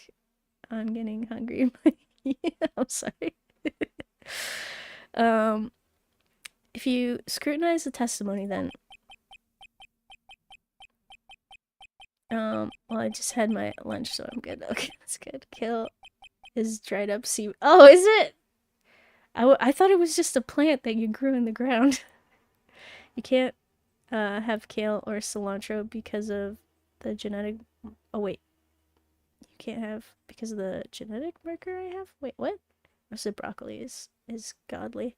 That is true, because that's the other thing. I really like roasted broccoli, like with just like put like a little bit of olive oil on like Brussels sprouts or like broccoli, and then just a bit of salt, and then like cook it. Yeah, no e. I'm sorry. Oh, you can't have kale. Oh, it appears that Endo wants you to feed him like a baby bird. Oh, I'm sorry. Well, technically, yes, since seaweed do grow on the ground, but under the water. I didn't know much about kale. At least I think is it kale? No, I'm confused. Roasted vegetables. No, I'm drooling thinking of it. Oh, sorry. Then I'll expose the lies in that oh so beneficial testimony, I suppose. Kale is a kind of cabbage. Wait, is it? Okay, I don't even know now. I'm, I'm so confused. I don't understand what's going on anymore. That makes two of us. I'm very confused. Okay, about my client, part 2. My Brussels sprouts aren't Belgian enough. Oh, wait. Kale, also called leaf cabbage, belongs to a group of cabbage cultivators primarily grown for their edible leaves. It has been used as an ornamental plant. Oh, okay. Here, take a burrito. Oh man. I wish I moved at some point and like I had access to like a bunch of places to get food, and one thing I really miss is having a good burrito. Haven't found a place yet. It isn't seaweed, it's a land plant. Okay, got it. I was wondering about that. As I've already stated quite a few times, Adrian Andrews is my client. Okay, go on. I'm gonna press you for everything. What is it, Miss Wright? If I press him the wrong way, it might raise suspicion on his end. But I have to do something to waste more time. Witness, about the, requesting a hit. Yes. Wait, so sending burritos? How much is your fee? This is important. It is actually a good question. I see you are also quite a dark-hearted man, Mr. Attorney. Huh? If you would like to talk business, we can do so after the trial. We don't... Oh, no. I'm not thinking of hiring. Mr. Wright. Hey, maybe Adrian Andrews can't afford an assassin. Dry seaweed is called nori. Okay. Yes? You want to kill me? You want me dead, don't you? What? Why would you think something like that, Your Honor? Guilty! Mr. Phoenix Wright, you are hereby declared guilty. Oh my goodness. We got a lead. Agent E, what is your fee? Oh my goodness. Sometimes I do. Wait. Sometimes I do judge. Yeah, I agree. Just hire you. No, wait. Witness, let's continue. Why did you disclose the name of your client? They are your client, are they not? Oh, it's all good. Okay, one thing I can't, I simply cannot overlook is tampering with the scene. Got it. Go on. I would think that most people wouldn't be able to overlook a person hiring another to kill. If I had a problem with such a thing, I wouldn't be very effective at my job. Yeah. Well, a change in occupation might be good for you. However, I will say this. Even though I am the one that does the deed, my clients are always the real guilty party. That goes without saying, Mr. DeKiller. And their fate is to live with the knowledge of their guilt on their shoulders. However, my client this time thought that they could run away with it from their guilt. Okay, it's a little weird. A change in occupation, you say, is what's... Okay, my client did it to frame another for crime. Okay. Go on. Are you talking about the button and the knife? Yes, and my business card. Oh, this card. So that no one has to waste their time, including the police. I always make it a point to make things as easy as possible. You try to make things easy? My business card makes it very easy to identify who carried out the service. He's pretty devoted to his work. But to disregard everything and go and stab the deceased with a knife, and even hide my card from sight, this is something I cannot overlook. You just wanna call... You know what? He could have named anybody as his client, but he's totally naming Miss Andrews because she took his card. He's so petty. It's really hard to tell if he's being truthful or not without him being here. Okay, while pretending to be the first person to discover the body and enter the scene. Okay. Got it. So you're saying most clients wouldn't do such a thing. That is correct. Usually, most people try to create an alibi for themselves. If you should use my services, Mr. Attorney, I would suggest you plan for your alibi too. Please, I know. I already told you I have no intention of using your services ever. Why does he keep looking at me like I'm the one on trial here? Please, Judge. Show pettiness. Okay, Adrian Andrews already knew from the very beginning that Juan Corridor was dead. From the very beginning? That is correct. From before my client visited the room, all of my clients know precisely what the situation is at all times. Oh, thank you. And hi, Absani, how's it going? I wonder if that's really true. That's odd. Go on, Edgeworth. Did we soft lock ourselves? Wait, what do you mean? What are you talking about? Is it possible to do that in this game? What's happening? Well, to be frank, the whole point of hiring a professional is to put distance between the crime and oneself. Yeah, that is the point. Even more appalling is the creation and planting of the knife and button. Okay. So, why do you think your client did that? What do you mean by why? Well, fiddling around at the scene of the crime is pretty risky. And why would someone who has requested a murder go to the crime scene anyways? That is true. I assume it was probably done to frame Mr. On Guard. If that's the case, then why didn't the person who just request that you do it? Phoenix, you don't understand. Sadly, that is not possible. Huh? My job is to kill. That is all. And to leave my business card behind, naturally. The business card is so my clients may escape blame. To protect them is my duty. Even if they say it's for revenge, setting someone else up to take your fall. Okay. The act is what I was referring to when I said my client broke the rules. Okay. Go on. And that's all you have to testify? Yes.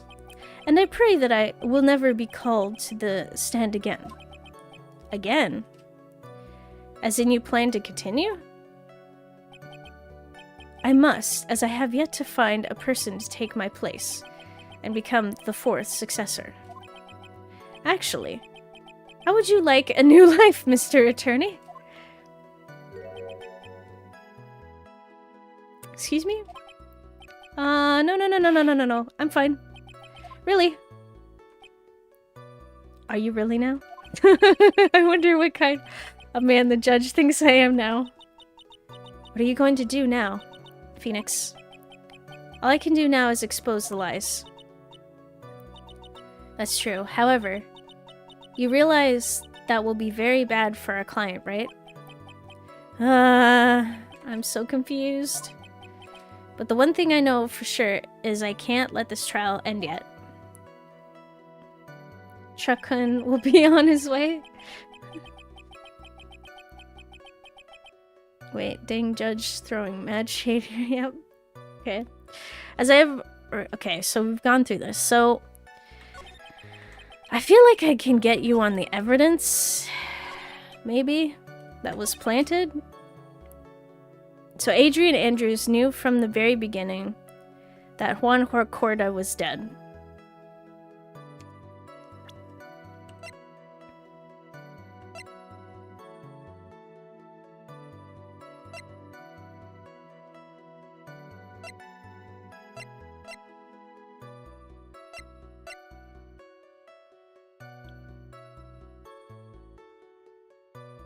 Okay, so she was carrying this around, which is kind of dumb. The wine glass, maybe? You know... Okay, found next to the victim. It's filled with tomato juice, bears Andrew's fingerprints. Yeah, that seems kind of dumb. Okay. So, but where would this be placed? But even more appalling is the creation and planting of the button. Actors deferred. Okay, broken my rules. Also the knife. If she knew he was dead, why stab him? Yeah, that is weird. Well, I mean, it is... The point is to, like, put the murder weapon in his body. Or make another murder weapon with Matt's fingerprints, I think. I'm saving regardless, because I'm worried about this. Okay.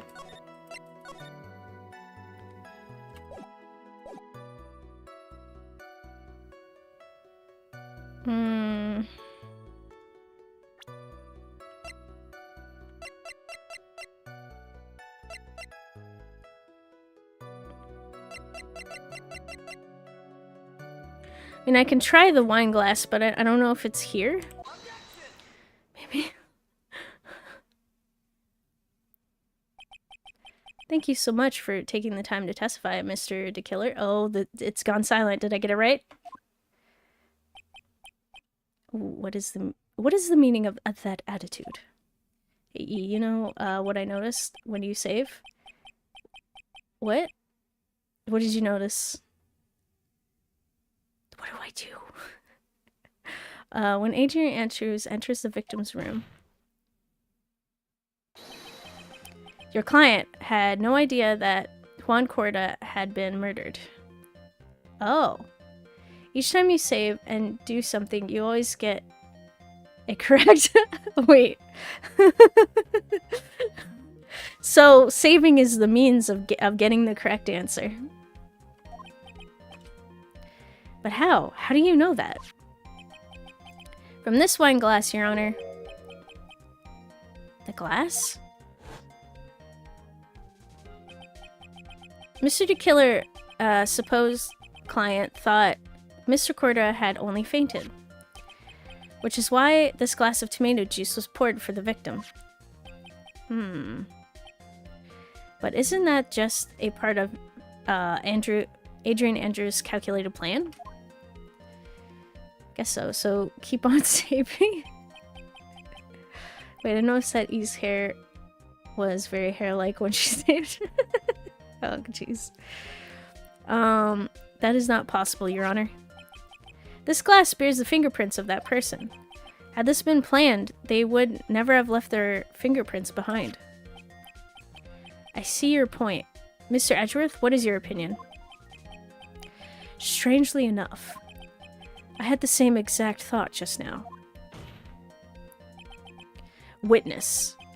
How do you explain this strange phenomenon? Isn't it a waste of time to ask about such a minor detail? It's not a very important point anyway, correct? Tisk, tisk, tisk. I'm afraid you are mistaken. If Adrian Andrews really is your client, as you claim, then your client should have had knowledge of Mr. Corda's death. If not, then that can only mean that Adrian Andrews was never your client at all. We got him! Yep. Nice. Ladies and gentlemen, we got him, yeah. But Maya's still there. How strange. Yes? Why is it that the attorney has yet to raise an objection at this absurd situation? Phoenix, if the killer figures out what we're up to, we're in real trouble. Yeah, I know. Mr. Edgeworth, I'm surprised. You know you can't say things like that without any evidence. Sorry. Well, that was an awfully weak objection for the two of you.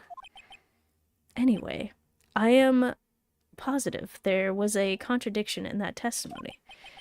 The prosecution requests further testimony concerning when the request was taken. Very well. Right now, I have to buy us more time. Okay. While we wait for the items the killer left behind to get here, I just know that the very outcome of this trial lies with those items. Okay. Request taking.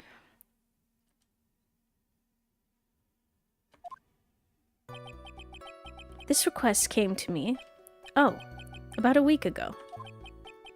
It was a request for my services on the night of the award ceremony. We met at a certain bar to discuss and finalize a few matters. That is what occurred. I trust my memory, and I believe I have made no mistakes. Okay. Try not to get Maya into another world. Yeah, I'm trying so hard. So you physically met your client, huh? That is correct. Meeting one's client is the first step to building trust, in my opinion. I see. Well, Mr. Wright, your cross-examination, please. Well, see, here's the issue. You were living with Matt on guard for, like, at least a month or something, if I recall. Okay. So, a week ago. You hesitated on that as well, so I feel like that might be the answer. 1 week ago? Are you sure? Yes, I am quite sure. I, of course, had my own preparations, and I was barely able to finish. When you request my services, Mr. Attorney, I hope you will keep that in mind. Please, stop. In any case, my client this time had a very specific date and time in mind. Specific date and time. Okay.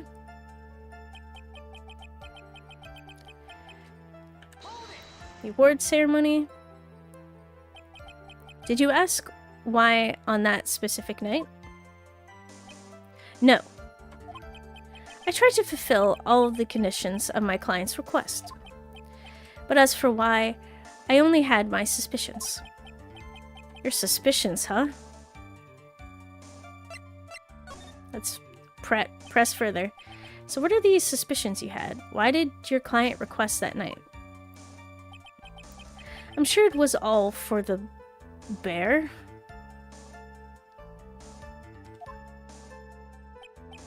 The bear? My client spoke of it. I'm sure there will be a bear-shaped figurine in Juan Corda's room. I would like you to retrieve that item for me. He must be talking about this bear puzzle. Inside that figurine was a suicide note. Naturally, the victim brought it with him to his hotel room. He was planning to publicly disclose its contents at the press conference, after all. Wait, Judge, don't listen to the assassin, okay? I know you are smooth brain, but please don't be this stupid. No. Okay, this is correct. If I had not done the job that night, I would not have known where the bear figurine was. I see. Well, Mr. Wright, was the testimony just now of any importance?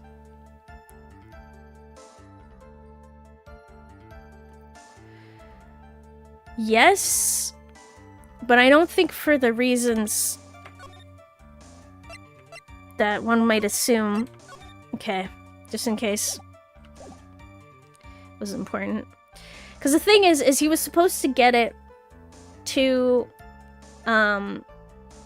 Adrian, or like Miss Andrews, but he specifically handed it to Matt, and Matt had it on him, so I find it strange that he gave it to the wrong person.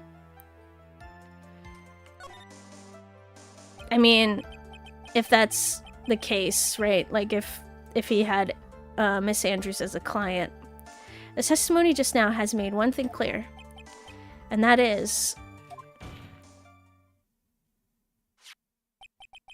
the client knew the secret of the bear figurine.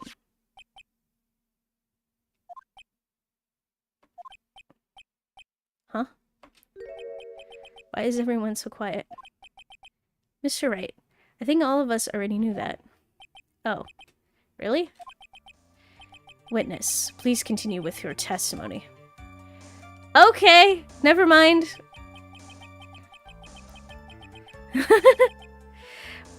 Scratch everything I thought. Met at a bar. So you physically met Adrian Andrews, right? Of course, I did. Yep. What was that? Was that a brief pause? Press further. The giant bear? Maybe it might have been the giant bear. I don't know. Witness, I would like you to give us a few more details. As always, I meet my clients as a matter of principle. I have never taken a request by telephone or mail. And why is that? That's because I value the trust between a client and myself above all else. And the only way to establish that is to speak to the client while looking them in the eye. Well, Miss Wright, was the testimony just now of any importance?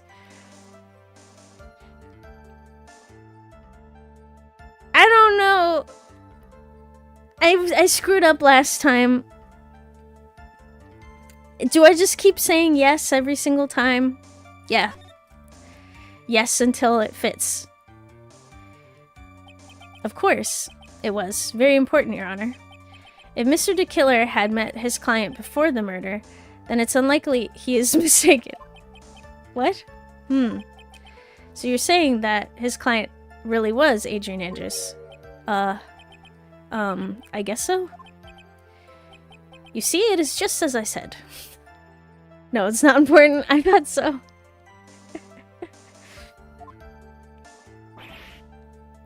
How many eyes? 1 or 4? What? I'm so lost. Who the heck am I supposed to be helping here? Calm down, Phoenix. Think carefully and relax. Now then, would the witness please continue? Okay. Last statement. That is what occurred. I trust my memory, and I believe I have made no mistakes. Okay. So your client was Adrian Andrews. That is correct. Well, he says the two of them met. But if they did, then there shouldn't be anything wrong with DeKiller's testimony. Well, there doesn't seem to be anything strange this time around. You have to draw more information from him, but you can't draw his suspicion. If you can do that, you should be able to find a flaw in his testimony somewhere. Talk about a delicate balance.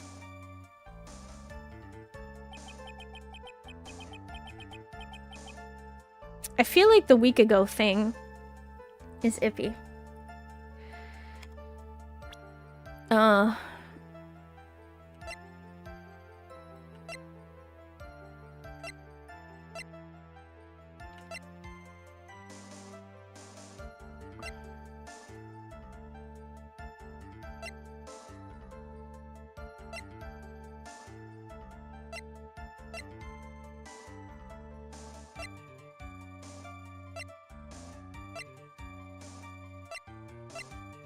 Is there any evidence that suggests something? Ow. I see the wizard house going. Oh, the announcement didn't come until that night. Wait, what?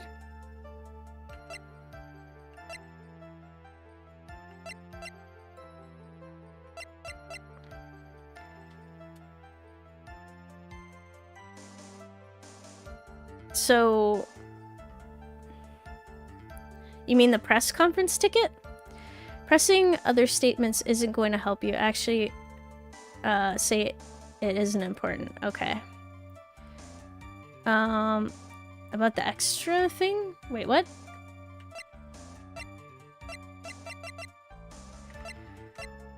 Oh.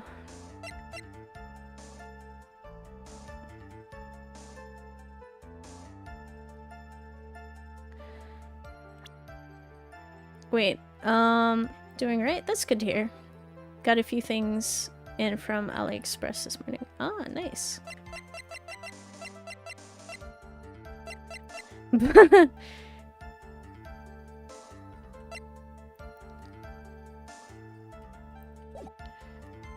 Okay, the newspaper? You think so?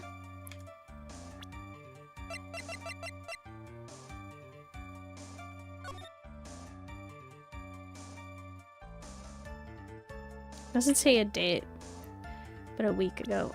Yeah, the post-ceremony thing didn't happen to be announced until the night. Okay. So would I apply it here maybe?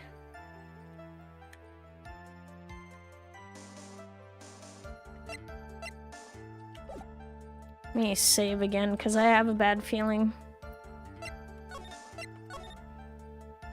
This whole trial is making me anxious, but I don't know the answer. I forgot. Okay. Well, that's all good. I would say maybe this is the thing. You need to actually say it isn't important, not just... Oh, okay. Wait, really? If you're lucky. Okay, Your Honor.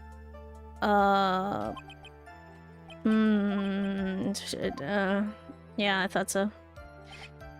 Alright. I exploded.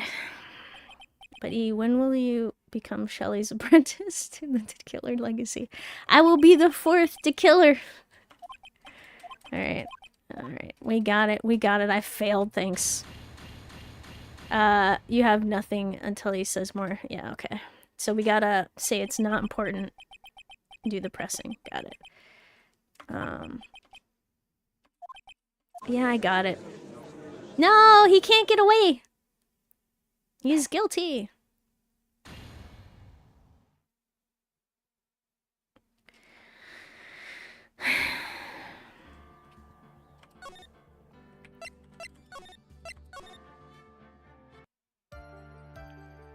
Okay, a week ago.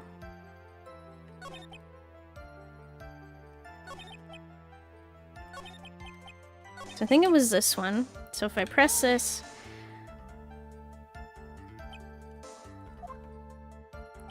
Okay. Let's go through it. Do you... okay, press further. Okay, bear. We got it. Okay, the bear. My client spoke of it. I'm sure there will be a bear-shaped figurine in Juan Cordona's room. I would like you to retrieve the item for me. Must be talking about this bear puzzle. Said the figurine was a suicide note. Naturally, the victim thought it was him. Okay, blah blah. He planned to go publicly to disclose contents at the press conference after all. That is correct. If I had not done the job that night, I would not have known where the bear figurine was. Okay, I see. Well, Miss Wright, was the testimony just now of any importance? It was not important. What the killer said sounds plausible, but in the end, it's just his conjecture. No, Your Honor, I don't think it's very important. Well then, witness, please continue. Okay. We got that one. Meeting at a bar, so we press. Okay, physically meeting. I'll skip through. Break pause, press the further.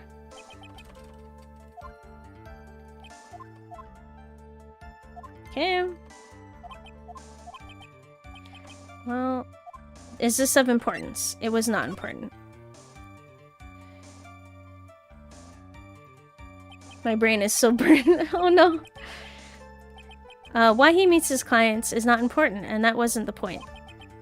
Witness, please stop sidestepping my questions. What do you mean by that?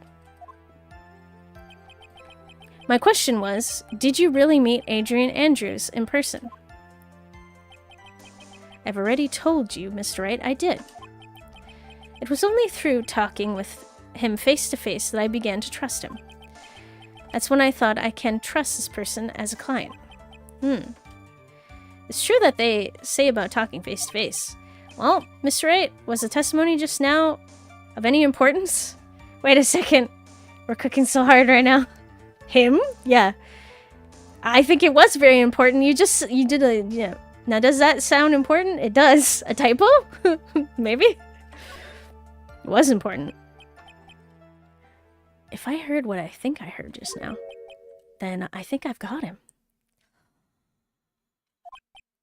Your Honor, I believe the testimony just now was of the utmost importance. Huh? Really? If that's the case, witness, please include your statement just now in your testimony.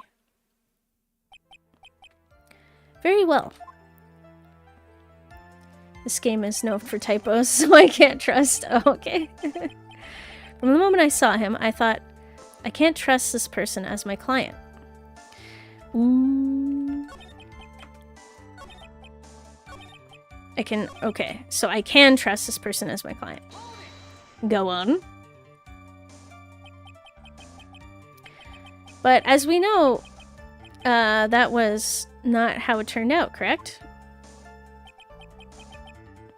That you have something to present, or, well, someone. Yeah. What do you mean? Adrian Andrews turned out to be a client who couldn't stick to the rules, right? Well, yes. I suppose you are correct. So I would like to check one last time. Are you sure your testimony is accurate? So what occurred? Okay. Popcorn, anyway. Is Adrian really a dude? I think so. Clearly.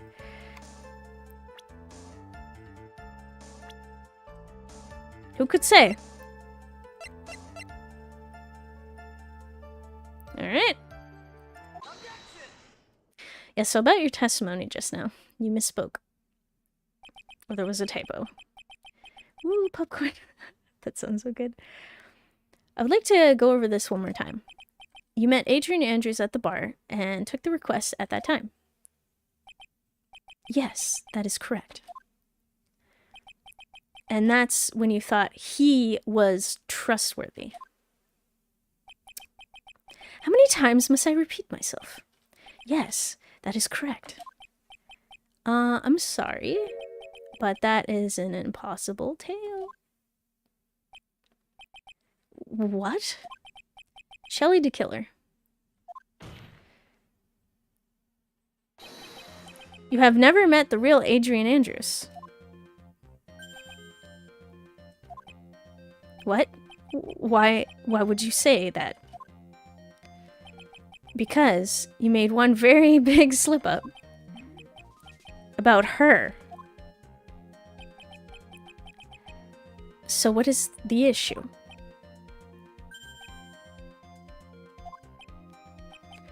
What did you just say just now? About her. If you had ever met Adrian Andrews in person, one look would have told you that she is a woman. Oh no! We broke the poor radio. Cancel him. He didn't pronounce her pronouns. Exactly. Order in court. Mr. Wright, what is the meaning of this? This witness testified to the following. That he always meets face-to-face with his clients when taking their request. But he has never met Adrian Andrews in person. Yes, Your Honor. That is exactly the point. You broke the radio like she broke her stream. Yeah. That means Mr. the Killer's client could not have been Miss Adrian Andrews. Yep. Oh! Wait, you're sweating oil right now? What is that?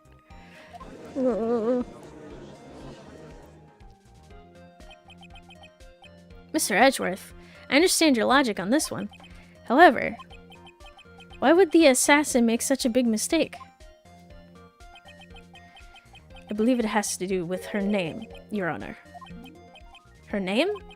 Yes, Adrian Andrews is, without a doubt, a very androgynous name. Yes, I see. Unluckily for Mr. the Killer, the entire time he was on the stand, no one had stated Adrian Andrews' gender. And so, he simply picked the wrong gender to go with. What? What is going on? Wait, the radio is the one you're questioning. It's gonna have some reactions to your questions. Okay. Shelley the Killer. This court demands an explanation. I think somehow I must have mixed up this client with another. So, does that mean you remember something different now? Yes, of course. Please, if you would allow me to testify once more. Okay, got him. I know he's just going to spit out more lies. Very well. But this time, please give us the truth and nothing but the truth.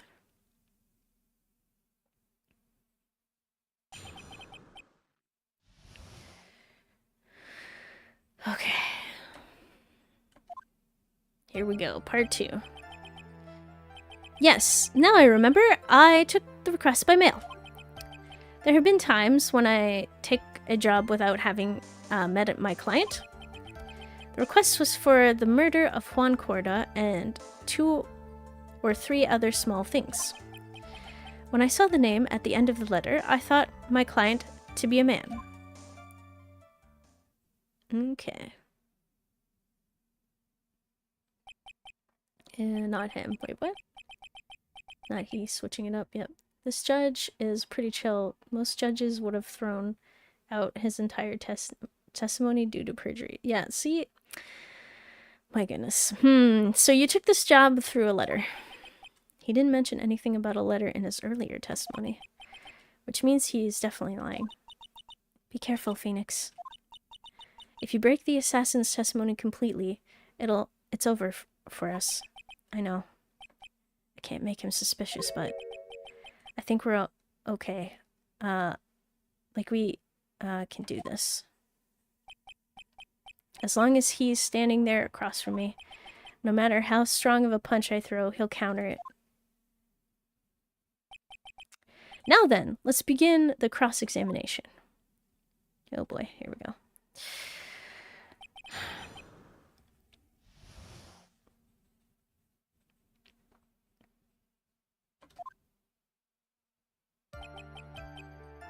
Okay.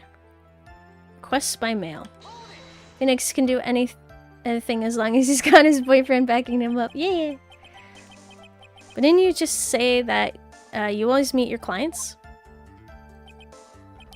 Yes, I suppose I did say that.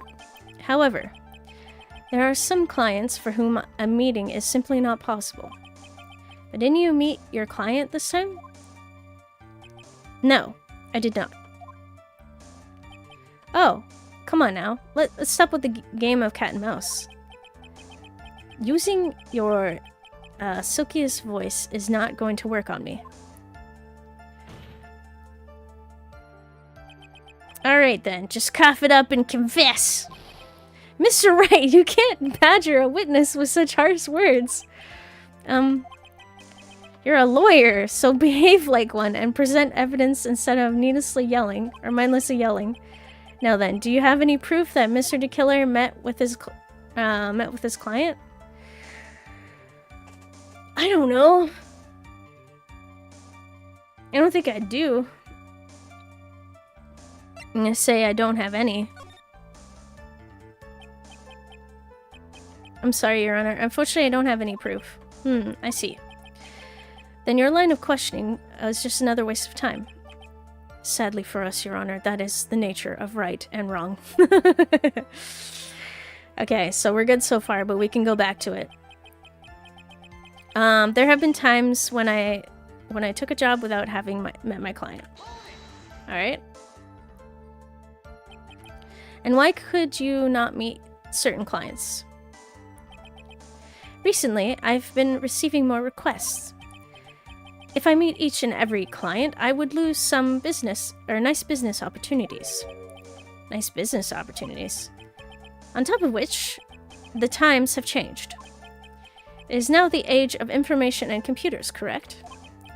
Well, I have joined the times, and you don't speak like you have, and now take requests via electronic mail.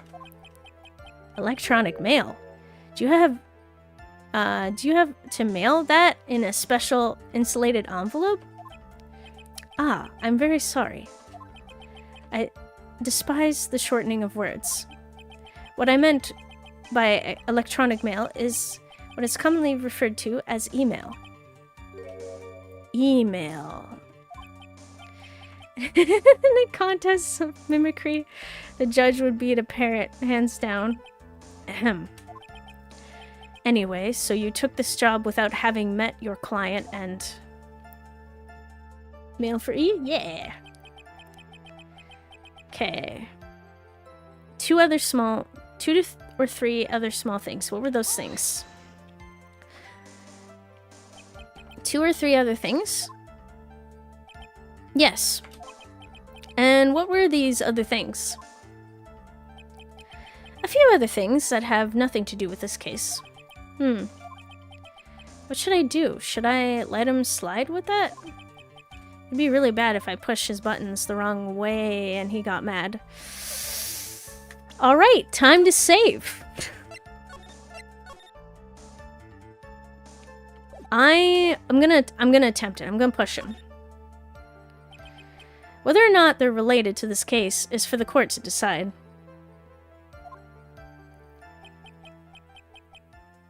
And I'm hip with the times, as the cool kids say. Mr. Attorney. Uh-oh. Yes? Everything I've said from the beginning has been nothing but beneficial to your client. Which is why I wonder, what is pushing you to continue with this cross-examination? Could it be that you are planning to betray your own client? That's... I smell the stench of a backstabber. And should you turn out to be one... Wait! This is looking really bad. I shouldn't press my luck. Alright. I have to think. Is this worth pursuing?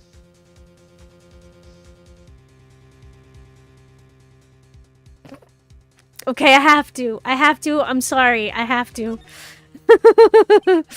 Witness, this is a very important matter. Please cooperate and tell us what these other jobs your client requested were.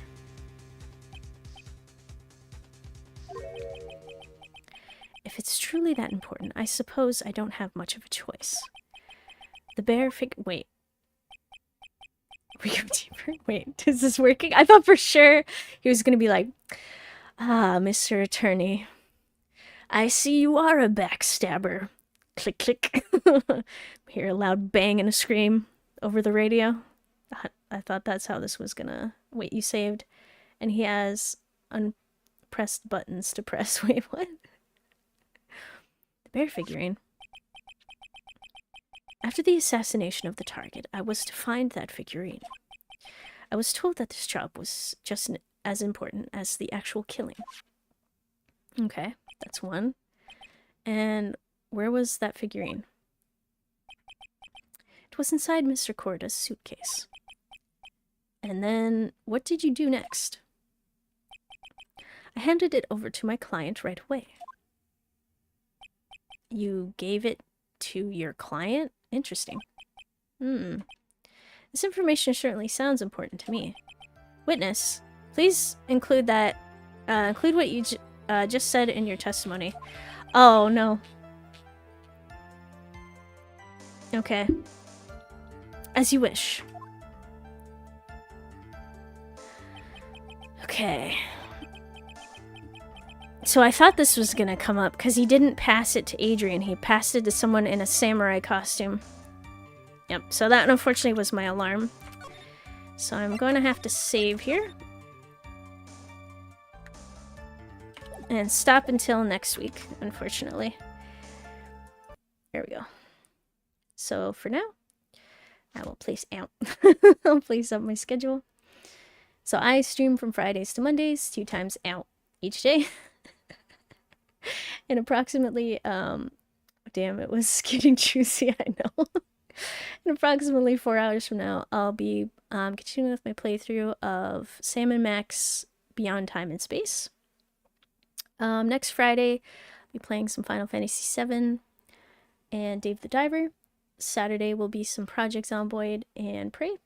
Sunday will be Hitman, World of Assassination, and Prey. And next Mystery Monday for the earlier stream, I'll continue with Phoenix Wright. Oh my god, I completely forgot the name. Ace Attorney, Justice for All? Yeah, okay, got it. Alright. Wait, I also hope your roommate didn't burn down. No, it's all good. It's fine. Thanks for coming. Hope you have a great rest of your day. Hope to see you again. Alrighty.